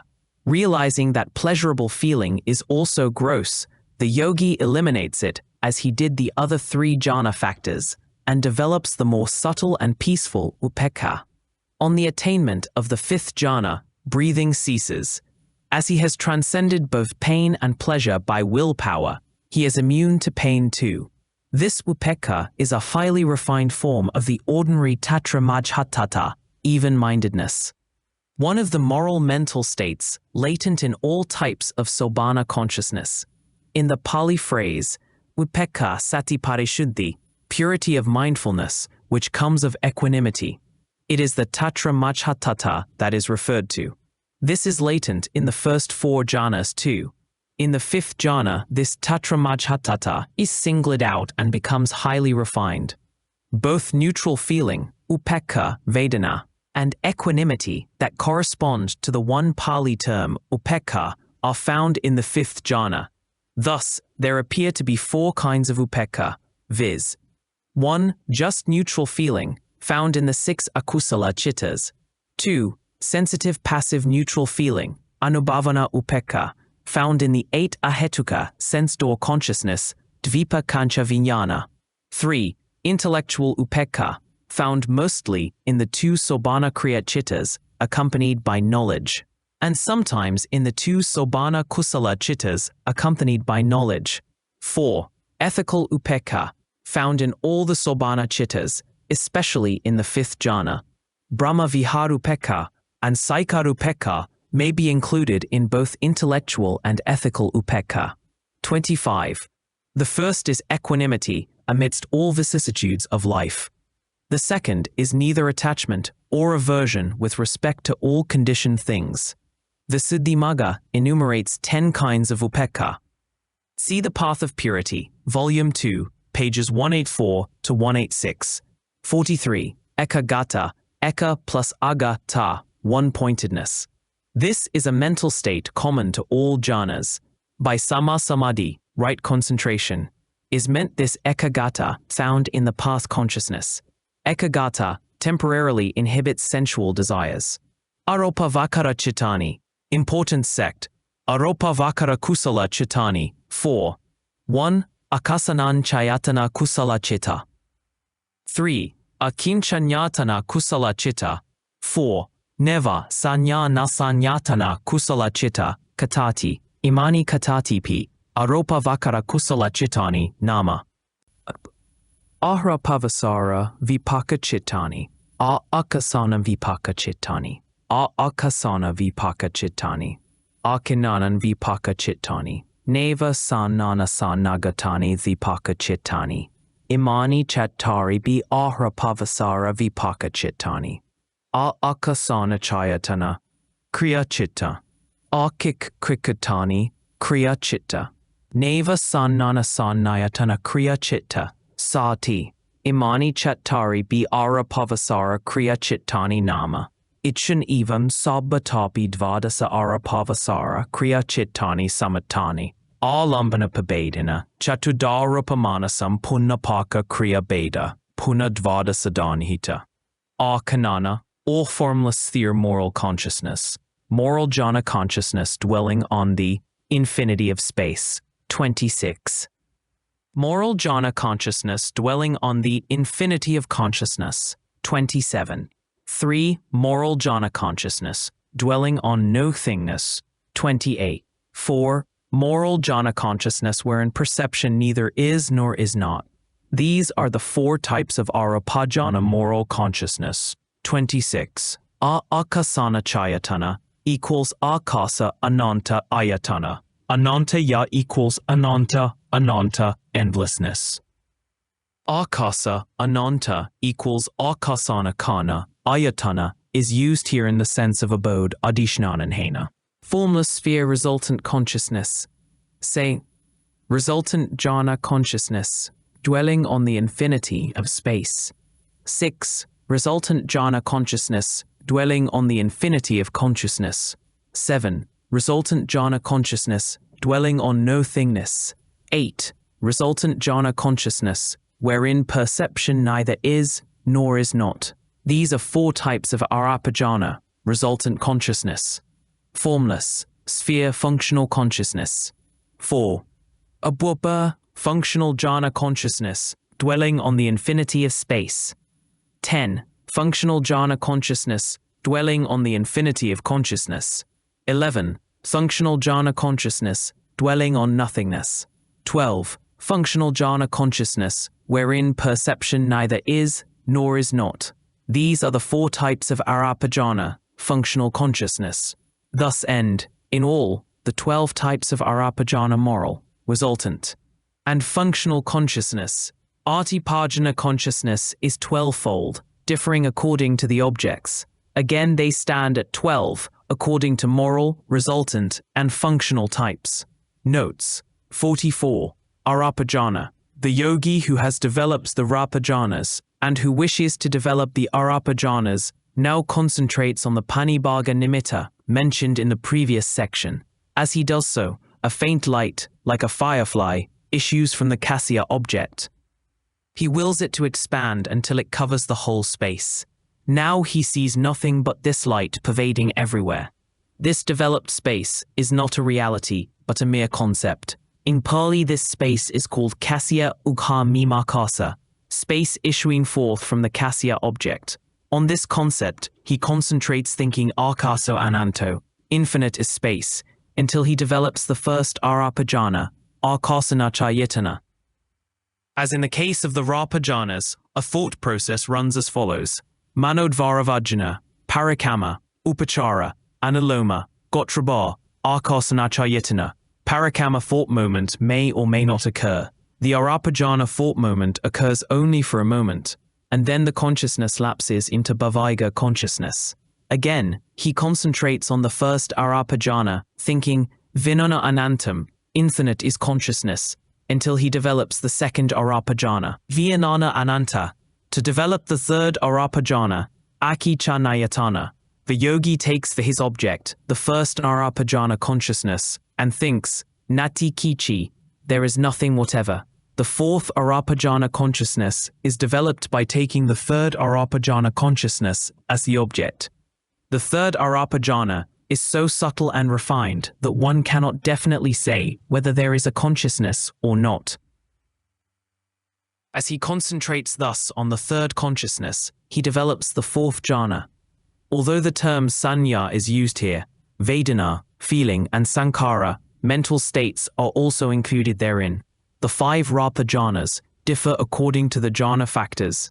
These 4 arapa jhanas, on the other hand, differ according to the objects of concentration. The first and the third have 2 concepts, panyati. They are the concept of the infinity of space and the concept of nothingness. The second and the fourth jhana consciousness have for their objects the first and the third jhana consciousness respectively. These 4 arapa jhanas have their corresponding effects in the rata spheres. The 4 kriya jhanas are experienced only by Buddhas and Arahants. In all these 12 jhana chittas are found the 2 jhana factors, upekkha and ekaggata, equanimity and one-pointedness, that constitute the 5th rapa jhana. Lokuttara cittani 8, 9. Lokuttara kusala cittani 4. 1. Sotappatti maggacittiyam. 2. Sakadagami maggacittiyam. 3. Anagami maggacittiyam. 4. Arahata maggacittiyam. Imam cittani pi lokuttara kusala cittani. 4. Sotappatti phalacitiyam. 6. Sakadagami phalacitiyam. 7. Anagami phalacitiyam. 8. Arahata phalacitiyam. Imam cittani pi lokuttara vipaka cittani nama. Icheva u sabatapi anya lokuttara kusala vipaka cittani samatani. Chatumagappedena, chatutakusalum, tata pakam tasa phalatati, anyahadanutara mata. Dvadasa kusalan eva, kusalan ekavasati, chatius eva vipakani, kriya cittani vasati. Chatupangan sadakame, rope panaras anraye, cittani dvadasa rupe, anyahadanutara tata. Supramundane Consciousness 4. Paragraph 9. Moral supramundane consciousness 4. Sotappatti path consciousness, Sakadagami path consciousness, Arahata path consciousness. These are the 4 types of supramundane moral consciousness. Resultant supramundane consciousness 4. 5. Sotappatti fruit consciousness. 6. Sakadagami fruit consciousness. 7. Anagami fruit consciousness. 8. Arahata fruit consciousness. These are the 4 types of supramundane moral and resultant consciousness. Thus end, in all, the 8 types of supramundane moral and resultant consciousness. Differing according to the 4 paths, the moral consciousness is 4-fold. So are the resultants, being their fruits. The supramundane should be understood as 8-fold. Summary. Thus the immorals are 12, the morals are 21, the resultants are 36, the functionals are 20. In the sensuous sphere, they say, are 54 types of consciousness. In the form sphere are 15. In the formless sphere are 12. In the supramundane are 8. Ekavisasatani Chittani 121. Section 10. Ithameka na navuti, pabedaham pana manasam ekavasasatam va avibhajanti vichakana. Kathameka na navuti vidham, chittan ekavasasatam huti. Vitakavichara paiti sukha. Ekaggata sahitam panhamachana, sotappatti maggachittam. 2. Vichara paiti sukha ekaggata sahita dutiyajhana, sotappatti maggachittam. 3. Paiti sukha ekaggata sahita tatiyajhana, sotappatti maggachittam. 4. Ekaggata sahita, sotappatti maggachittam. 5. Upekkha sahita panhamachana sotappatti maggachittam. Tata sakadagami magga, anagami magga arahata maggachittam. Samavasati, maggachittani, tata phalachittani chitta, samachatatayansa lokuttara chittani bhavantanti. 1. Jhana ega yoga bedana, kat wekakanto pachada, wuchitanucharam shittam, kat tasanyanyanami kantakan yi kantakan bhavan santo kantakan nidi mama. 2. Yathata mainga mekwa, arupa kantam santa one, yathanya kwa nikwa, zambatinya ni kanta san, tuaj san tu gebek. These are the 4 types of supramundane moral and resultant consciousness. Ekavasasatam buddha, iti abhidhamata sangahe, chitta saingaha vibhago nama, panhamo parichedo. 121 types of consciousness. Section 10. These different classes of consciousness, which thus number 89, the wise divide into 121. How does consciousness, which is analyzed into 89, become 121? 1. The first jhana sotapatti path consciousness, together with initial application. Sustained application, joy, happiness, and one-pointedness. 2. The second jhana sotapatti path consciousness, together with sustained application, joy, happiness, and one-pointedness. 3. The third jhana sotapatti path consciousness, together with joy, happiness, and one-pointedness. 4. The fourth jhana sotapatti path consciousness, together with happiness and one-pointedness. 5. The fifth jhana sotapatti path consciousness, together with equanimity and one-pointedness. These are the 5 types of sotapatti path consciousness. So are the sakadagami path consciousness, anagami path consciousness, and arahata path consciousness, making exactly 20 classes of consciousness. Similarly, there are 20 classes of fruit consciousness. Thus, there are 40 types of supramundane consciousness. Summary. 1. Dividing each supramundane consciousness into 5 kinds according to different jhana factors, the supramundane consciousness, it is said, becomes 40. 2. As the form sphere consciousness is treated as first jhana consciousness and so on, even so is the supramundane consciousness. The formless sphere consciousness is included in the 5th jhana. 3. Thus, the jhanas beginning from the first amount to 11, they say. The last jhana, i.e., the 5th, totals 23. 4. 37 are morals, 52 are resultants. Thus, the wise say that there are 121 types of consciousness. Thus ends the first chapter of the Abhidhamma Saigaha, which deals with the analysis of the consciousness. 45. The realization of Nibbàna. The yogi who wishes to realize Nibbàna tries to understand things as they truly are. With his one-pointed mind, he scrutinizes his self and, on due examination, discovers 83, that his so-called ego personality is nothing but a mere composition of mind and matter, the former consisting of fleeting mental states that arise as a result of the senses coming into contact with the sense stimuli, and the latter of forces and qualities that manifest themselves in multifarious phenomena. Having thus gained a correct view of the real nature of his self, freed from the false notion of an identical substance of mind and matter, he attempts to investigate the cause of this ego personality. He realizes that everything worldly, himself not excluded, is conditioned by causes past or present, and that this existence is due to past ignorance, avidya, craving, taha, attachment, upadana, karma, and physical food, ahara, of the present life. On account of these 5 causes, this personality has arisen, and as the past activities have conditioned the present, so the present will condition the future. Meditating thus, he transcends all doubts with regard to the past, present, and future. Kankavitaranavasiddhi. Thereupon he contemplates that all conditioned things are transient, anicca, subject to suffering, dukkha, and devoid of an immortal soul, anatta. Wherever he turns his eyes, he sees naught but these 3 characteristics standing out in bold relief. He realizes that life is a mere flowing, a continuous, undivided movement. Neither in a celestial plane nor on earth does he find any genuine happiness, for every form of pleasure is only a prelude to pain. What is transient is therefore subject to suffering, and where change and sorrow prevail, there cannot be a permanent ego. As he is thus absorbed in meditation, a day comes when, to his surprise, he witnesses an aura emanating from his body, abhasa. He experiences an unprecedented pleasure, happiness, and quietude. He becomes even-minded and strenuous. His religious fervor increases, and mindfulness becomes perfect, and insight extraordinarily keen. Mistaking this advanced state of moral progress for sainthood, chiefly owing to the presence of the aura, he develops a liking to this mental state. Soon the realization comes that these new developments are only obstacles to moral progress, and he cultivates the purity of knowledge with regard to the path and non-path, Magga Nagradassana Visuddhi. Perceiving the right path, he resumes his meditation on the arising Udaya Nagra and passing away via Nagra of conditioned things.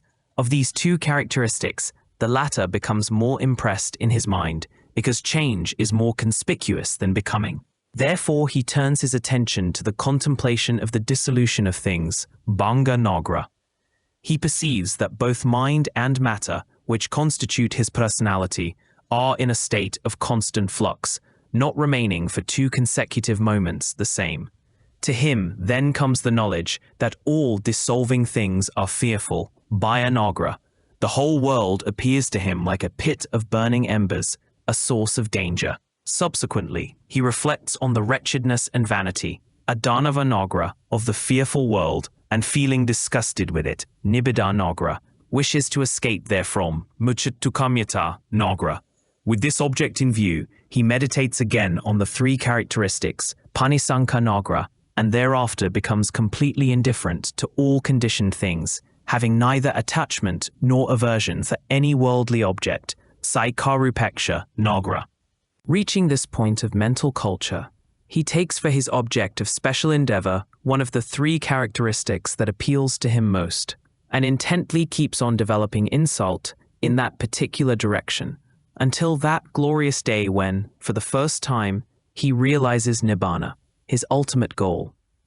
A Javana thought process then runs as follows: 1, 2, 3, 4, 5, 6, 7. 1.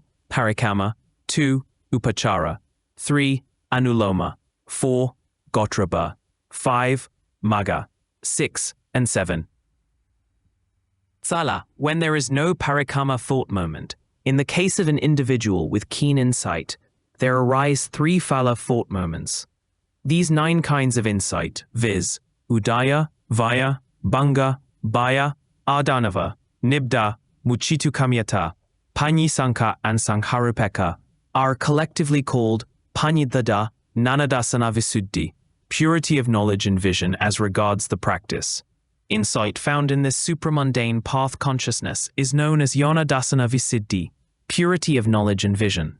When the spiritual pilgrim realizes Nibbàna for the first time, he is called a Sotapanna, one who has entered the stream that leads to Nibbàna for the first time. He is no more a worldling, Putujana, but an Arya.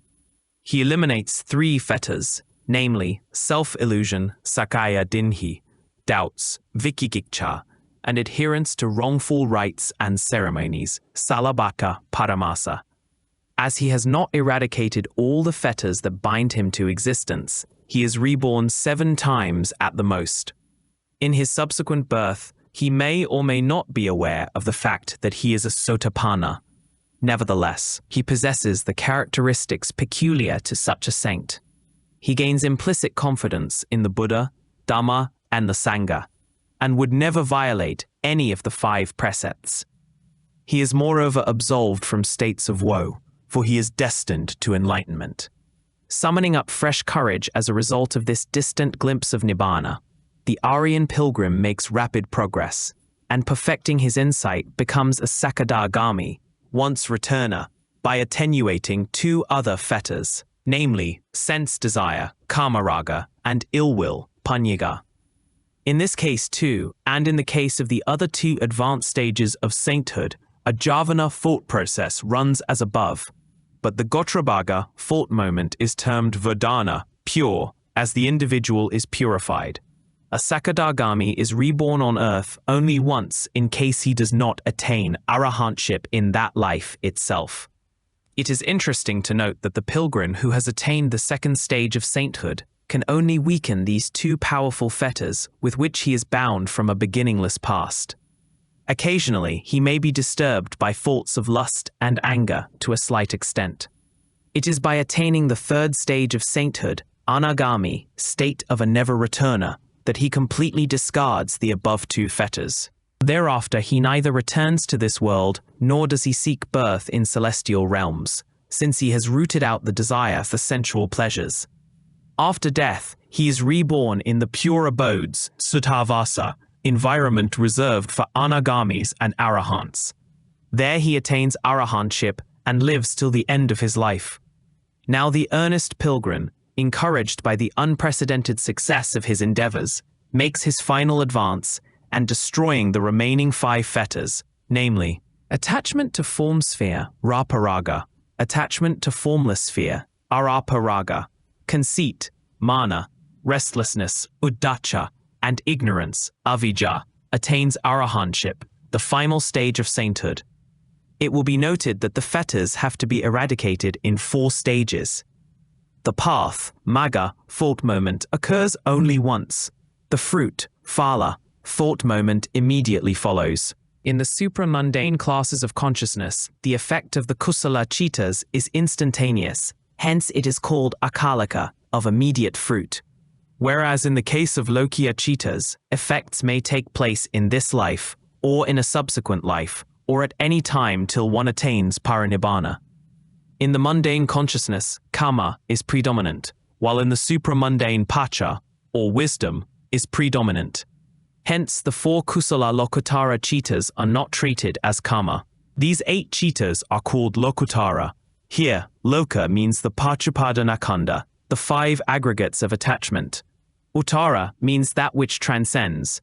Lokuttara therefore means that which transcends the world of aggregates of attachment. This definition strictly applies to the 4 paths. The fruits are called lokuttara because they have transcended the world of aggregates of attachment. 46. 40 types of lokuttara chittas. One who has attained the first jhana emerges from it and meditates on the impermanence, sorrowfulness, and soullessness of those mental states in that particular consciousness, and ultimately realizes Nibbàna. As the first jhana was made the basis to realize Nibbàna, this lokuttara kusala thought is called vitakka, vichara, pati, sukhaik agata, sahita panchamajjhana, sotapattimagga, citta. This magga thought moment is immediately followed by the phala thought moment. In the same manner, the other 4 jhanas are made the basis to realize Nibbàna. Now, for each stage there are 5 paths and 5 fruits according to the different jhanas. For the 4 stages, there are 40 classes of consciousness.